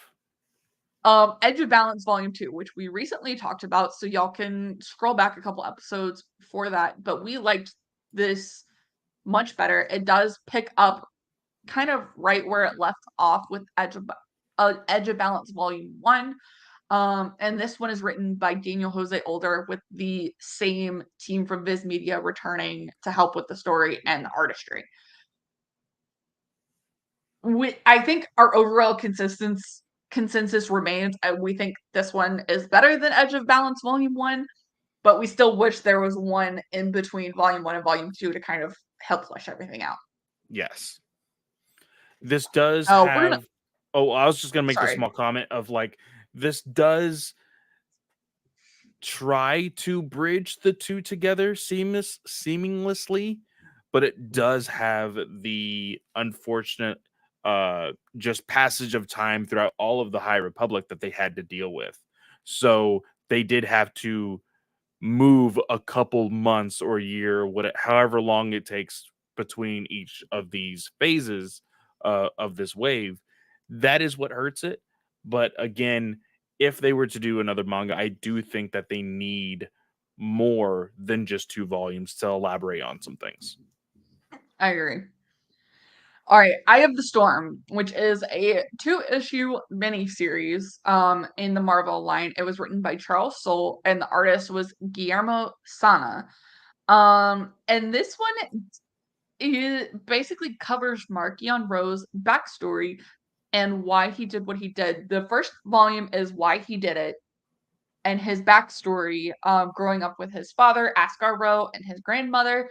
But then volume 2 kind of covers how he got the Nameless and what the future of the Republic leads to, with gravity bombs that basically prevent any ship from entering a 10 system, I think it was 10 system area of the Outer Rim. And basically, the Nihil want to keep that for their own. We don't know if you can travel through hyperspace within that region with these gravity bombs present, but you cannot travel from hyperspace into this region. So that's kind of a general summary on this. I think for me, I had some issues with the artistry, mainly in volume 2. I didn't really think we needed like a fantastical element to the Nameless's homeworld. Um, but then the Jedi Master that Markion is holding captive is one of the Jedi Masters in the High Republic Adventures, and there's absolutely no explanation for how he ends up captured. And that genuinely frustrates me, because we're supposed to have like a seamless story. We know how Loden was captured. We know that Markion wanted somebody to tell a story to, but how does this guy end up from knighting his Padawan to a, and he knighted his Padawan in like issue 12 of the High Republic Adventures, I think. But then he gets here in Eye of the Storm, and that was very convoluted. And as much as I've enjoyed Charles Soule's comics for the rest of his Star Wars stuff, this one wasn't, I think, is my least favorite. Yeah, so we did have a little bit of an issue with the where this takes place and how is this going to be the epilogue to the phase 1 when there's still so much on the table to talk about. For instance, the whole thing with the Jedi Master being captured and how all that took place. And it's not necessarily a planning thing for them. I just think that there's a lot of things that they wanted to do with Markion. And so this was the chance for them to just throw some things in there, throw an explanation for the nameless, like you said. And then, boom. I guess you won't see what happens until phase 3, and I think it did hurt them a little bit. Um, one of our biggest things is because of the book that we're going to be talking about right after this, which is, of course, the Fallen Star. It left us on such a heartbroken note, knowing, okay, we're probably not going to know the ending of these character stories for another 2 years or possibly even 3, depending on how these books are going to be released, right? And Yep. I know I'm over exaggerating, but who knows? So with that, I with just 2 issues, it wouldn't be fair to say, "Oh, this compares to the Marvel High Republic series or the Jose Older uh Trials Trail of of Shadows. Trail of Shadows." Yeah. I can't compare the 2, but I will say this is probably Soul's weakest of his inclusion in the High Republic. Yeah. And considering he wrote this in the Light of the Jedi, that's really it. I and he has taken on a larger role within Star Wars and obviously had his War of the Bounty Hunters comic running at the same time, as well as his Star Wars 2020 run. Um, so he's doing other stuff within Star Wars. I just wish that he had been a little more dedicated to telling these stories within the High Republic. So from there, let's go backwards and talk about okay. Battle for Starlight takes place same time as The Fallen Star, written by George Mann, is the Young Readers edition. Has stickers, uh, covers Burry's story within Fallen Star. So now we can go back to The Fallen Star. Sorry, trying to do these chronologically, but then I wanted to talk about Fallen Star and Midnight Horizon last, Yeah. which are not chronologically correct. So, anyways, Fallen Star by Claudia Gray. This one caused, like you said, heartbroken people caused death threats to be thrown left and right at Claudia Gray because of how this ended. And obviously, she's writing a story. She's a part of how the story's being told, but the story group's making the overall decisions. She's just left with the consequences. Don't throw death threats at people because you don't like how something ended, people. Okay, anyways. Um, we are now back at kind of the site from Into the Dark, which had the prequel chapters with Orla and Comac. I can't remember those 2 planets, but they're there. They're trying to fix the water cleaner thing on the planet. Um, and Avar has been kicked out of being the head of Starlight Beacon. Stellan is in charge, and he starts having nightmares. The Nameless, in dozens, have entered Starlight Beacon and are basically just kind of picking off Jedi and causing terrors. We lose Orla Jareni. We do not lose Belle's new master, thankfully. She's just kind of comatose at the end of this. We don't know what happened to Burry. We don't know what happened to Vernestra. We don't know what happened to Skier. Though we assume all 3 of those are dead because Yeah. Burry faced Raftars. Um, oh my gosh, what was the other one that I threw in there? Um, Burry faced Raftars. Skier was in the comic, but still like enveloped.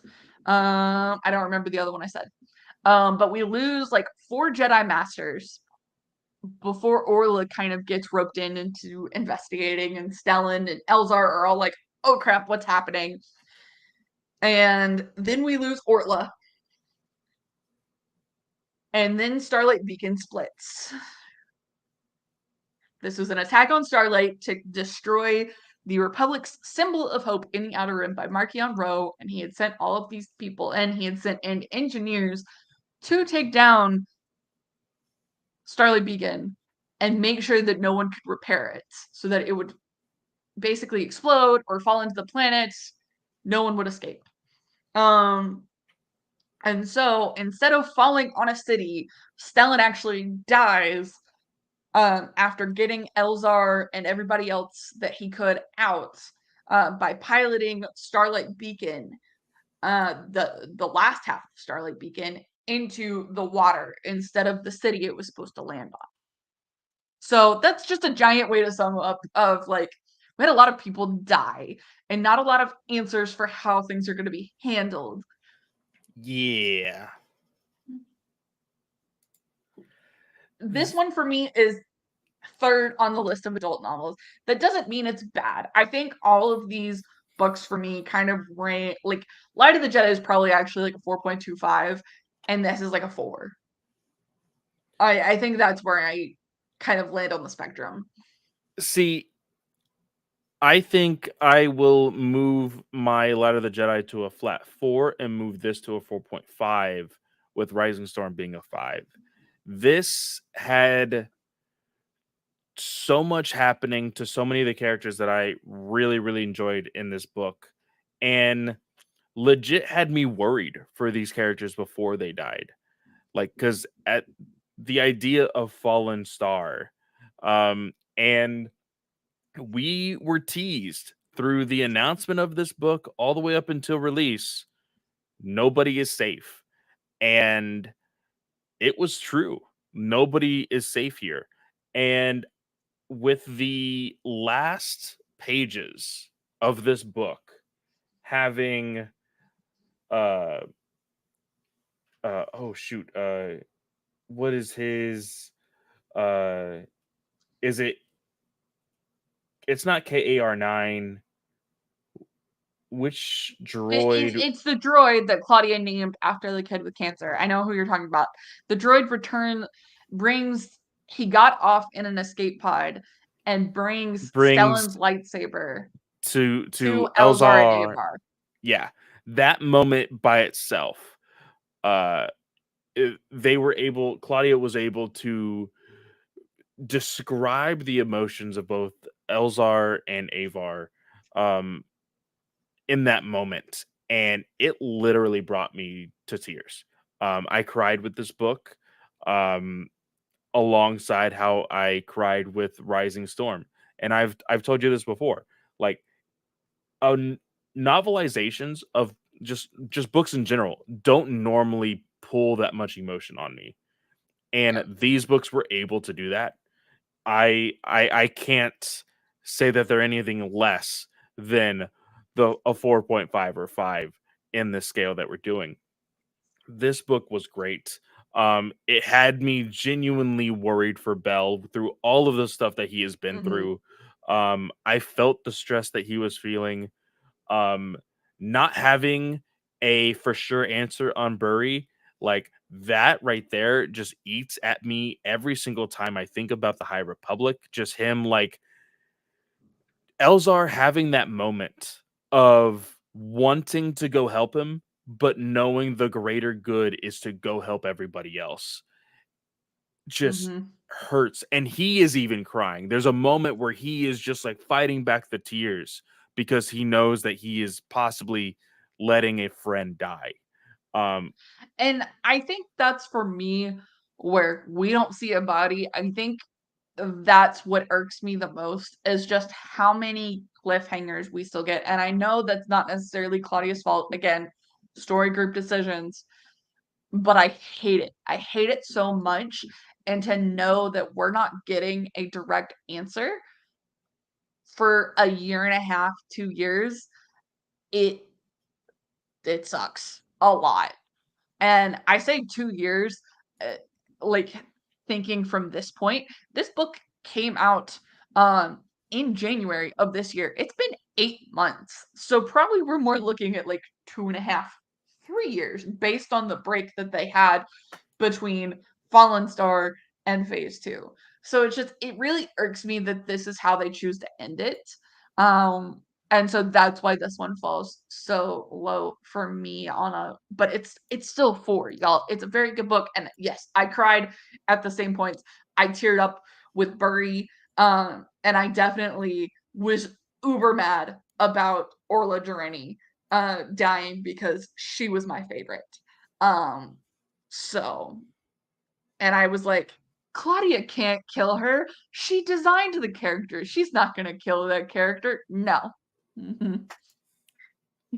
She did, which was nice when we did see her in Padawan. So, Yeah. it And is.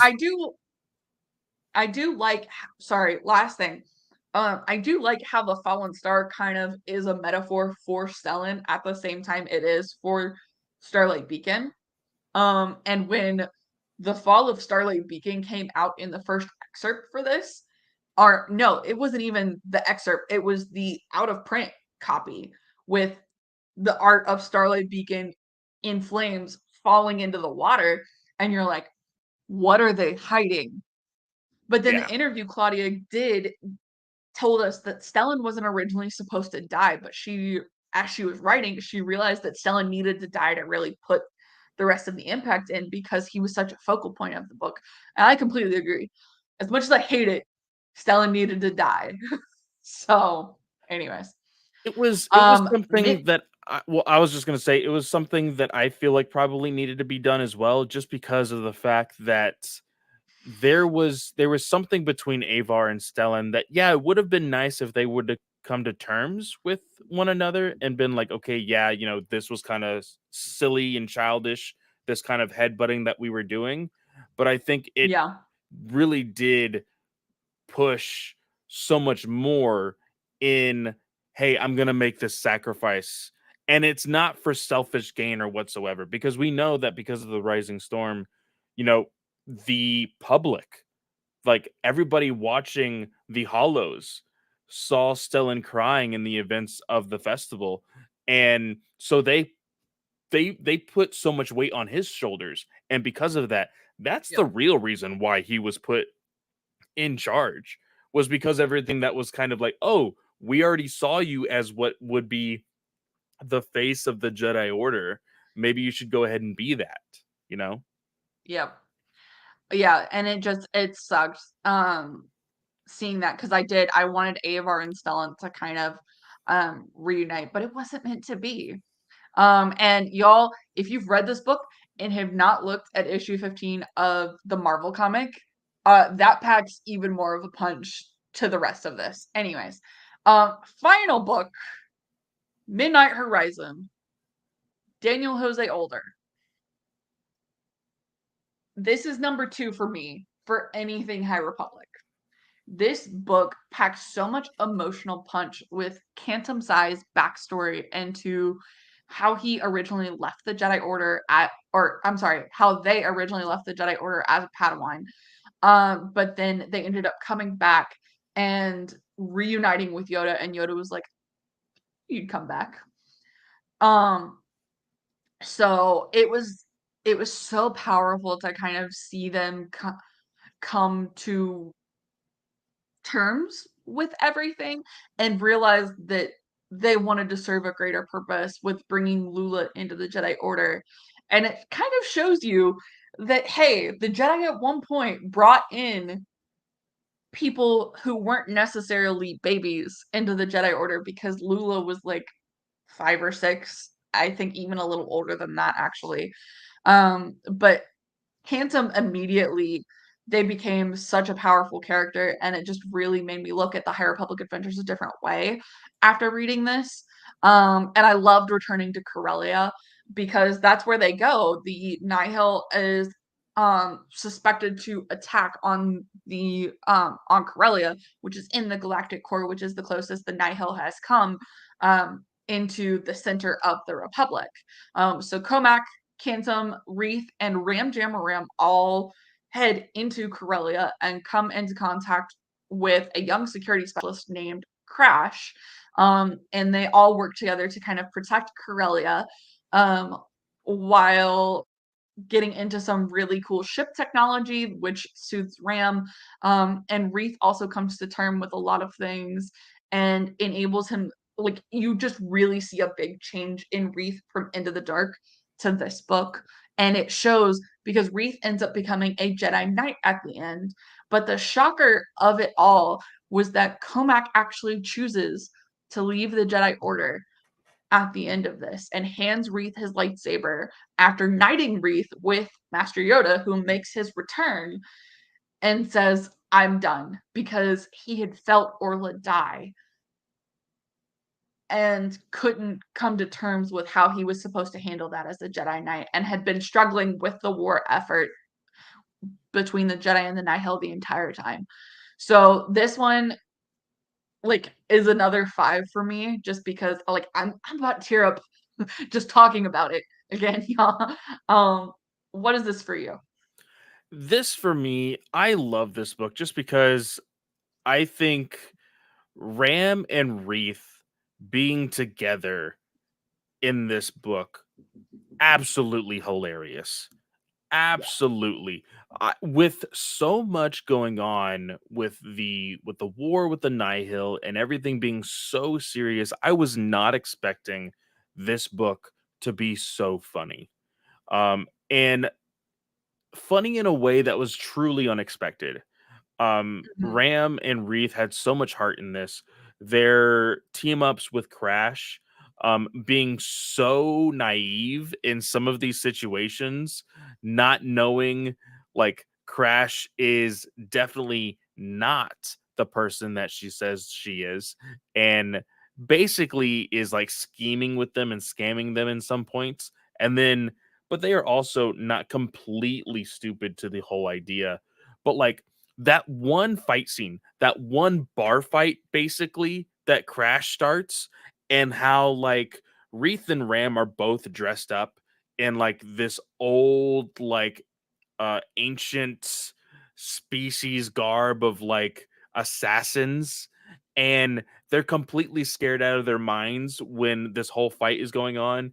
And I think it's Buckets of Blood and who was the other Jedi?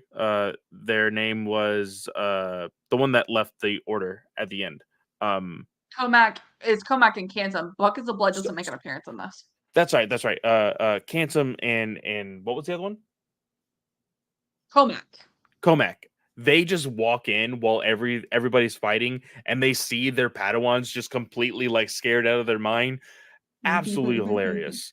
Um, but it also takes things very, very seriously. There's a moment in here where it does get very political in the sense of how these people don't take the Nihil seriously. And they're dressing up as the Nihil, and they're like, "Oh, this isn't real. This is all just for fun," and blah blah blah blah blah. And then it becomes very real, very quickly. Like this book had so much in this that I absolutely loved. Some of the more like heated battle moments at the very end, like Crash and her like speech on the comms, like Yeah. gathering everybody, was so good. I just really enjoyed this whole thing with her basically like her neck was on the line because of, oh shoot, what was his name that died at the very beginning of this book? Um where his family was Her based. her best friends. Yeah, The it's the species that's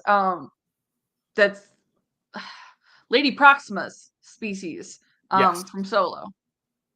And I think yeah. she actually is in this. Anyways, yeah.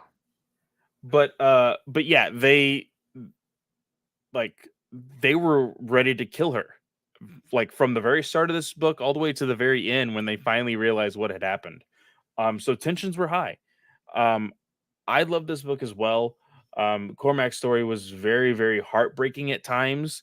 When like the when finding the force sensitive children, like that was wild. Phantom story.